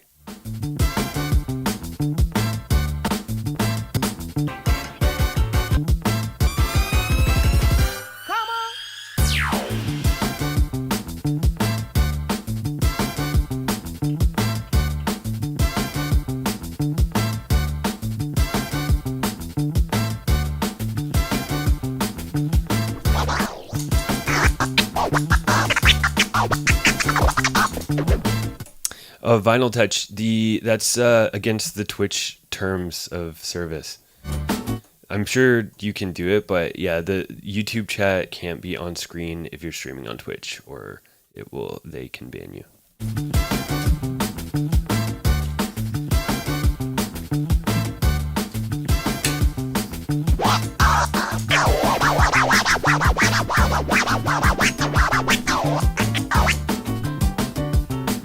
Oh, the Matrix scratch? What is the Matrix scratch? What is that?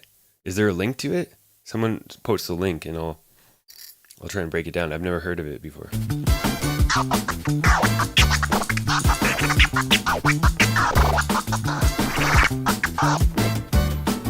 true. Yeah, maybe there is a way to do it sneaky, I guess. I'll look into it, Final Touch. Yeah, it's not a bad idea.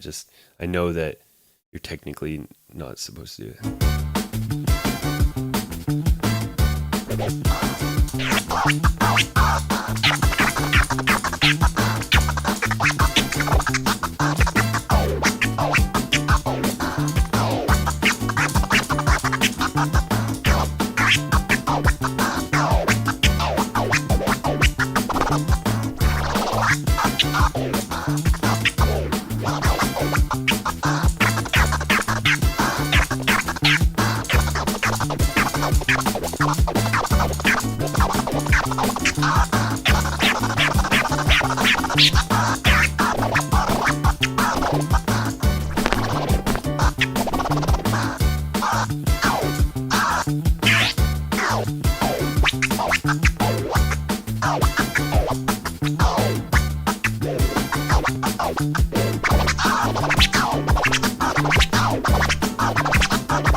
Yeah, for sure, Vinyl Touch. But that's why I read them out too, and I read out who's saying it so that you guys know who I'm talking to.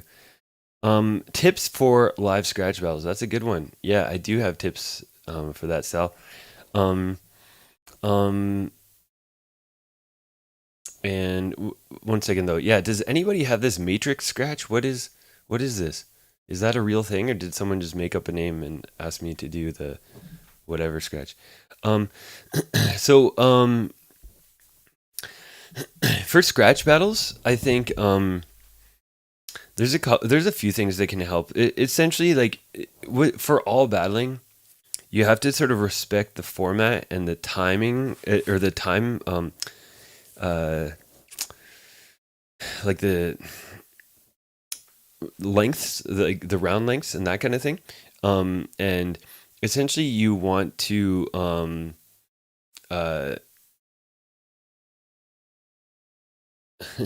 link the video, DJ Emo. Link the video in the chat if you can. But yeah, for scratch battles, basically I think like there's a few things. One is like making sure that you're practicing like within the format, and essentially, like, how do I put this? Like usually you know if it's like a 8 bars or 16 bars or whatever it is, and you should practice like 16 bars, like start to finish, and get used to starting and ending at 16 bars, but making sure that your scratches like get doper over 16 bars, for example. You know, you don't want to just like you want to try to have like some structure, even though it's freestyle. But you want to have like, yeah, some sort of structure and some direction for your cut. So practicing within like the actual round length, and being able to consciously, like, this ties in with phrasing of scratching, but your phrase of your scratches in 16 bars, you want to make sure that your scratches metaphorically take off and they land at the end, and you're not just sort of in the middle of an idea or something like that. That's going to help a lot. Oh, you can't link? Okay, 1 second. I'm gonna look this up, and we'll deduce what this made up scratch is. So yeah, practicing within the format, practicing different styles, I think is very important and underrated. I think like a lot of people, oh, Master Hangsta, yo, this guy stole one of my videos one time. So I'm gonna steal his tutorial, and I'm gonna just teach it then, I guess. So where was I? Oh, yeah. So practicing different styles. So I would have like sort of like consciously kind of separate like your solo scratching, like your awe and fresh sound effects stuff, and then your vocal scratching, and then maybe even have like your faderless scratching, or you might even be able to divide it more. Like like I kind of have certain like styles. Like I have I switch into sort of like a hydroplane mode. Or I switch into like like multi-click flare mode or a transform mode. I have these like sort of different styles that I can scratch in, and I think it's good to like know those or like be comfortable with like switching into something different, because this is another thing in live scratch battles. If you've ever seen a full one or judged one or whatever, you'll see these guys who basically like almost do the exact same thing every single round, and the first round it's like, oh, that's sick. And then the second round, you're like, oh, that's still dope, but it's kind of like what they did, the last time. And then the third round, you're like, man, they're just doing the same thing again. It's like the same, they have this one like fancy scratch they do, and they do it every time. And then eventually, like, yeah, you kind of, you'll lose because of lack of variety. So having variety and different styles like that is very useful. The last tip I'm going to give you: different tempos. That's huge. You basically, if you're actively preparing for a live scratch battle, you should be comfortable like at every 10 BPM from, I'd say 60 BPM all the way up to drum and bass. And if there's a tempo in there that you find like you're more limited, or you don't have any power scratches or whatever, you should spend most of your time on your weak tempos. Don't practice your strong tempos leading up to a scratch battle, because if your strongest tempo is 70 BPM and you practice for a month and you get 2% better at that, like it's not going to make a difference in the result. But if your weakest tempo is like 110 and then you can get 30% better at that in a month, or maybe that's a tempo that's weak for a lot of people, and then you get that beat and you're the one who practiced on that tempo, then that's definitely going to make a difference. So yeah, that's sort of the strategy of preparation, I would say. Is it possible to scratch sound bites? That's everything. Isn't everything a sound bite here? Cut it like a hacksaw. Hutch asked, I'm not sure what you mean by that. Okay, we're gonna watch this made up matrix scratch thing, or I'm gonna listen to it. You guys can hear it probably. 1 second.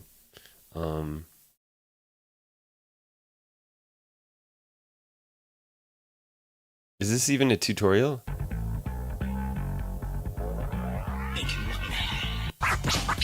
No, he's just scratching over the matrix. No, that's not, no. What is going on here? Okay, matrix scratch. I'm going to put matrix scratch tutorial, and then if this doesn't come up with anything, then it doesn't exist, and somebody was just trolling me. No, there's no such thing. Who asked for this matrix scratch? How do you do the matrix scratch? Doesn't exist. Yes, you can scratch anything. This is a real record, but you can put anything you want digitally. Yeah. Nice. Oh, CJ, yeah, came to the same conclusion as me. Yeah. Yep. Yeah, well, that's the lesson for the matrix scratch, is that people just make up stuff, and yeah, there's I don't know. That's why I at some point I sort of stopped keeping up with like exact scratch names, unless it becomes sort of a culturally relevant, like if the community is using it at large. But I feel like a lot of people just sort of have their own personal names, and then people get mad if you use the wrong ones.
Are you asking about those ones, Final Touch?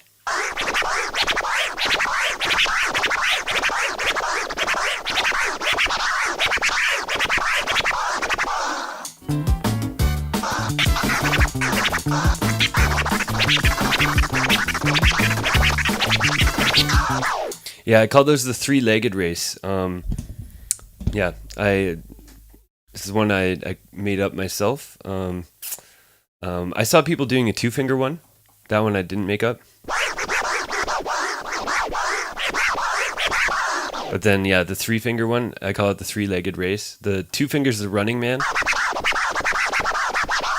because it kind of looks like like you're running on the record. And then the three-legged race is ring, middle, index, thumb. Ring, middle, index, thumb. Ring, middle, index, thumb.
One-handed hydroplanes, yep.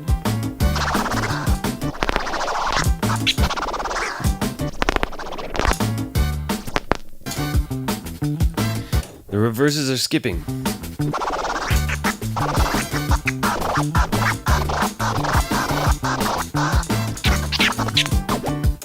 Nice, Desvo. I appreciate that. Yeah, the Sega one still do that to this day at most of my shows. I have a longer version I've never put out. Maybe I should do that. It's like I don't know what anniversary it is of Sega now, but a little celebration.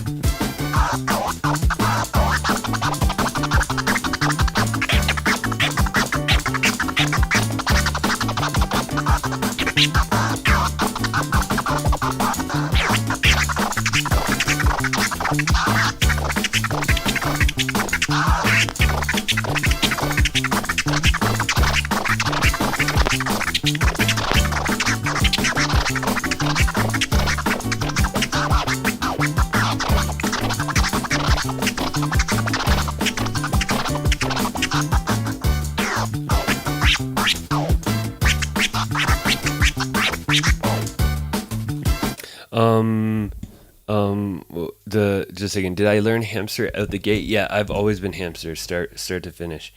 Never done regular. I don't know how. Echo. Oh, is there echo on something? It's probably the mic if it sounds echoey.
Yo, Elevate. Good question. You are in the playoffs. Yeah, yesterday you got just enough points to tie for the last spot to get into playoffs.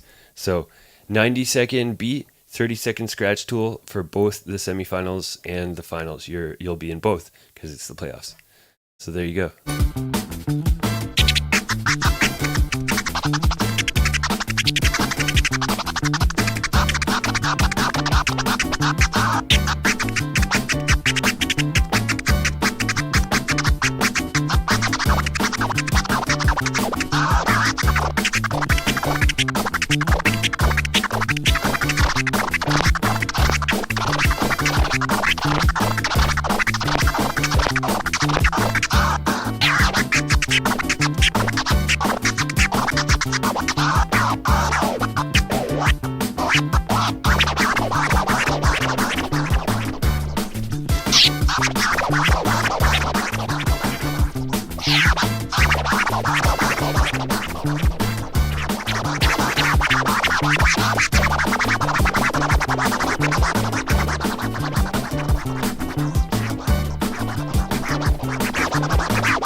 Let me see.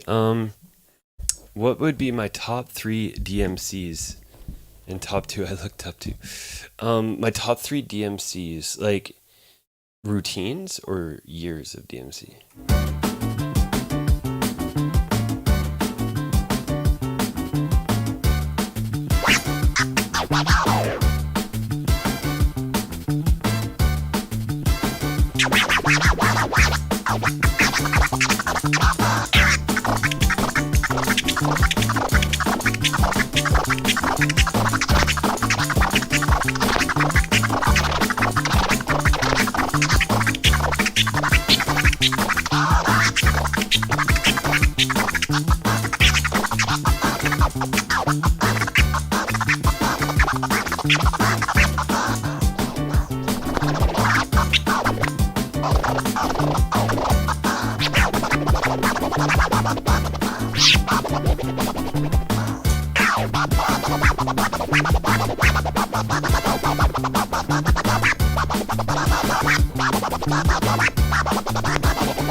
The top, man, it's too hard. There's too many. There's too many inspirations for me. I like for myself when it comes to like routine inspiration. I almost have to break it down by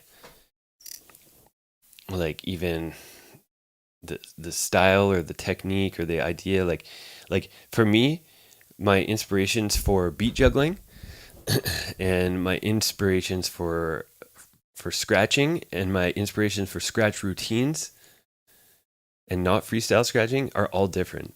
Like like some of my favorite scratch routines are some of my favorite scratch routines, the person who did them is like not an amazing freestyle scratcher. They're like good but not one of my best. tons of the like almost all of the best freestyle scratchers are not people who I've ever like seen a dope routine from. Like it's a different skill set, I guess. And yeah, beat juggling likewise. Like it's pretty rare for somebody to be both a big inspiration for me in both scratching and beat juggling. So yeah, I separate everything. Yeah, but there's so many. But I'd say when I was starting, I got a lot of influence from like, because this is right when I started, but 2003, 2004 stuff. So Tiger Style, M-Rock, I Emerge, Dopey, Kid Koala, Woody would be some of the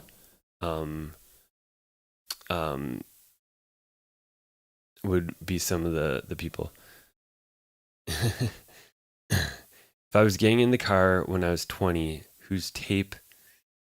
Man, I wasn't using tapes. We've at least had CDs. But well, that's the thing for scratch music. Like for routines, it wouldn't be people who even have mixtapes that I'd want to listen to.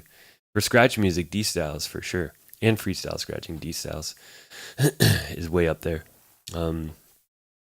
Yeah, Cuber and Mixmaster Mike were original inspirations. I wouldn't say like like they got me into it, but then I started listening to like a bigger variety of people, and they weren't as like directly influential in my routine making because they kind of stopped battling like in the early 90s and stuff. So yeah, definitely it's a lot of the better guys in the 2002 to 2004 era were like my direct influences because I started in 2004. So they were like the most recent current champs. And I still think that that's like one of the best eras too in general. Like, was it up to 2000? Like I'd say 2005 to 2010 was a pretty, I think of it as sort of the dark ages of battling in a way. I think the years were pretty weak in there, but right before 2005 was like peaking. Rafik was definitely up there too. I don't think I just don't think I knew about him as early as some of those others. I didn't really I don't think the years he won had like official DVDs put out and stuff. So, that is another thing in 2004 when I started like not like there wasn't really a plethora of YouTube stuff. So like some of my influencers were just the people that I could find videos of at that time. Now you can find like nearly everything you could want to find. Nearly, not everything though. That's why I also have a massive DVD VHS collection that's just hanging out in the back of this room right now. I'm going to put it up somewhere, but I have like 100 at least 100 scratch DVDs and VHSs, which were what I studied when I was coming up, and I still study. I've been going over some of them. I was revisiting a lot. I actually had to rip one for my masterclass. But I definitely teach a lot of that stuff in my masterclass or in my boot camps. The I Emerge era, yeah, he was a big part of that era for sure. I think he changed. His 2004 set for me was big. I wasn't as big of a fan of his 2005, but 2004 and his 2002 ITF. But even his 2003 stuff where he didn't win any world titles that year, but I still think he had some really cool routines, and yeah, I definitely I Emerge fan for sure. Mostly scratching, but he had what juggle did he have? He had the Cardinal official juggle that was dope. That was a good juggle. He's definitely not slouch at juggling.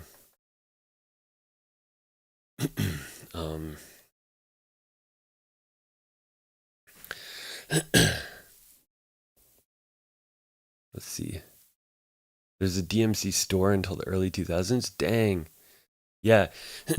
I don't think Canada had like a store, but I know there's an online shop, and luckily, or like, yeah, luck, I guess it's luck in a way, but when it was when they announced that they're like going, like they're taking it down, and I asked how much for one copy of every video they had, and they basically like, I think they just said like they do it $5 a video for every single video. So I bought everything they had. That's probably like 30 or 40 videos, like just at that time. And then I bought a couple people's collections of like 10 or 20 here and there, and then collected a bunch myself. There's still some missing though. I'm still missing some. I kind of like the ones that I still want to get that I'm missing some of are the ones after I battled, because when I was battling, you got all the videos for free. So like, because I was in the world finals, and they usually send you 2 copies of the video. So I was good until the end of when I stopped battling. But then after I stopped battling, I wasn't getting them for free. So I'm missing a few of those. Um,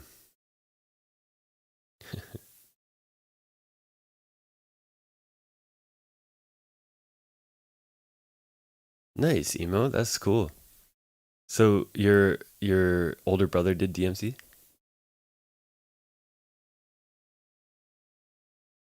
The guy who had the flying hat and goggles. I wonder who that was. Um. Anyways, yeah, good little chill. Wait, your older brother is Cash Money? Is that what you're saying? Um, yeah, this is a good little chill.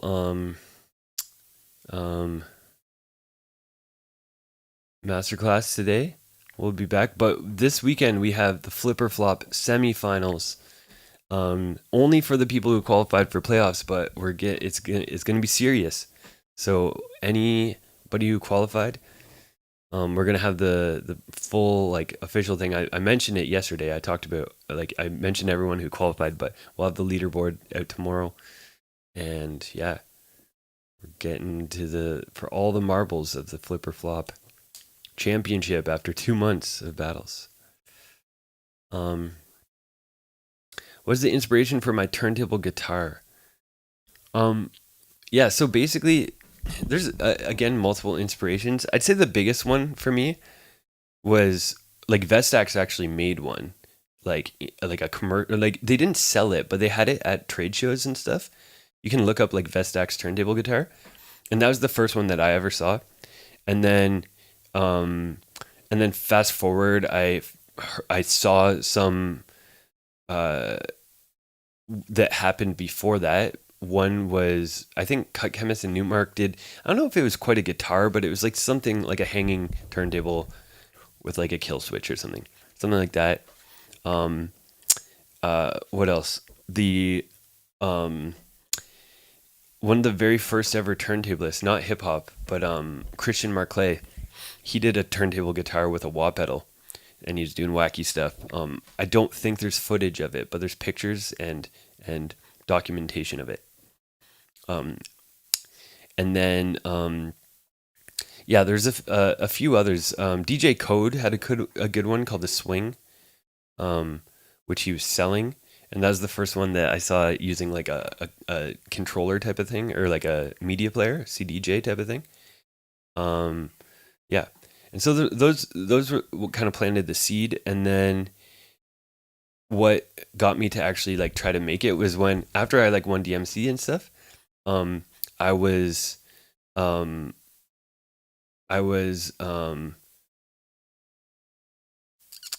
just sorry, the chat got me distracted. Okay, I'll get to the chat. So after I started like going on the road and touring and stuff, I found like certain venues are not very set up well for scratching, and I was getting like kind of annoyed with how like I'd be doing scratch routines like in a booth and no one would be able to see anything, like, you know, it's like your hands are covered and all this, and I was like, man, I wish I had like a way that I could just like something portable that I could move my setup so that people can see it and stuff. And then that's when the wheels sort of got turning, and I started putting together the Franken scratch, which started. It was so yeah. That's a long process, but anyways, Hutch said, just for the record, the Matrix scratch does exist. Check DJ Lord from Public Enemy. He's performed it plenty of times. I mean, I looked it up. If you're supposed to have a link, Hutch. If you have a link, then we can break it down. But everything I looked up, it doesn't show up. And sometimes like it exists, like if he just calls it that or whatever. But it's not like a known technique. Let's say that, because when I look it up, there's not even a single result for it. So it might be his own like personal thing that he made up, but yeah. Let's see. Okay. Oh, nice. Emo, that's cool. That's some cool history.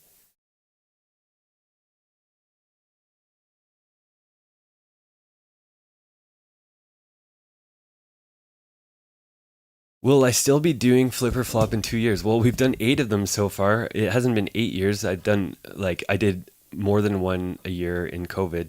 I would like to do more than one a year still. We'll see. Just depends on sponsors. I like to make sure there's decent prizes because it's a long battle. But yeah, we've done 8. I definitely would like to do, like, I think it'd be cool to get to 10, you know? Flipper Flop X. And then we'll see, you know, maybe it'll just go forever. I don't really plan on not doing it. I have not seen how Mr. Victor does it with the angle forward, but that sounds like C2C's, like a C2C thing. That's how they always performed. I saw them live once and they actually stand and they're leaned forward on this weird stand thing, and the turntable is angled forward so the crowd can see. They were the first that I saw doing it like that. Oh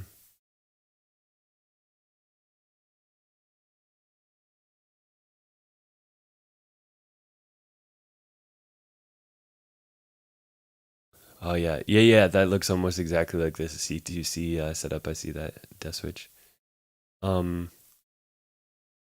Emo Death Switch just posted a link. Maybe on YouTube you can't post links, but on Twitch you can. But yeah, so far we have no the hunt for the Matrix scratch is still fruitless for now. We don't have anything to where to find it. But if you do find something, Hutch or anybody, post in the Discord. That's always the best way. Where are we?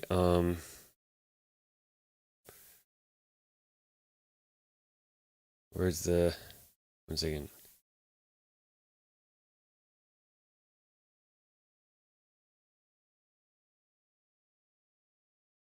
Hey. Where's the link to the Discord? Oh, here it is. Maybe the Discord needs to be cleaned up. I can't even find stuff. There we go. There's the Discord link for anybody who doesn't have it. Crazy and Clever Scratch Nerds. Damn, yeah, that's a really good one. I gotta go revisit that. Scratch Nerds 1 and 2 are both good. Fan. Yeah. Okay, with that said, we're gonna raid out of here. Good stream. Thanks for hanging out, guys.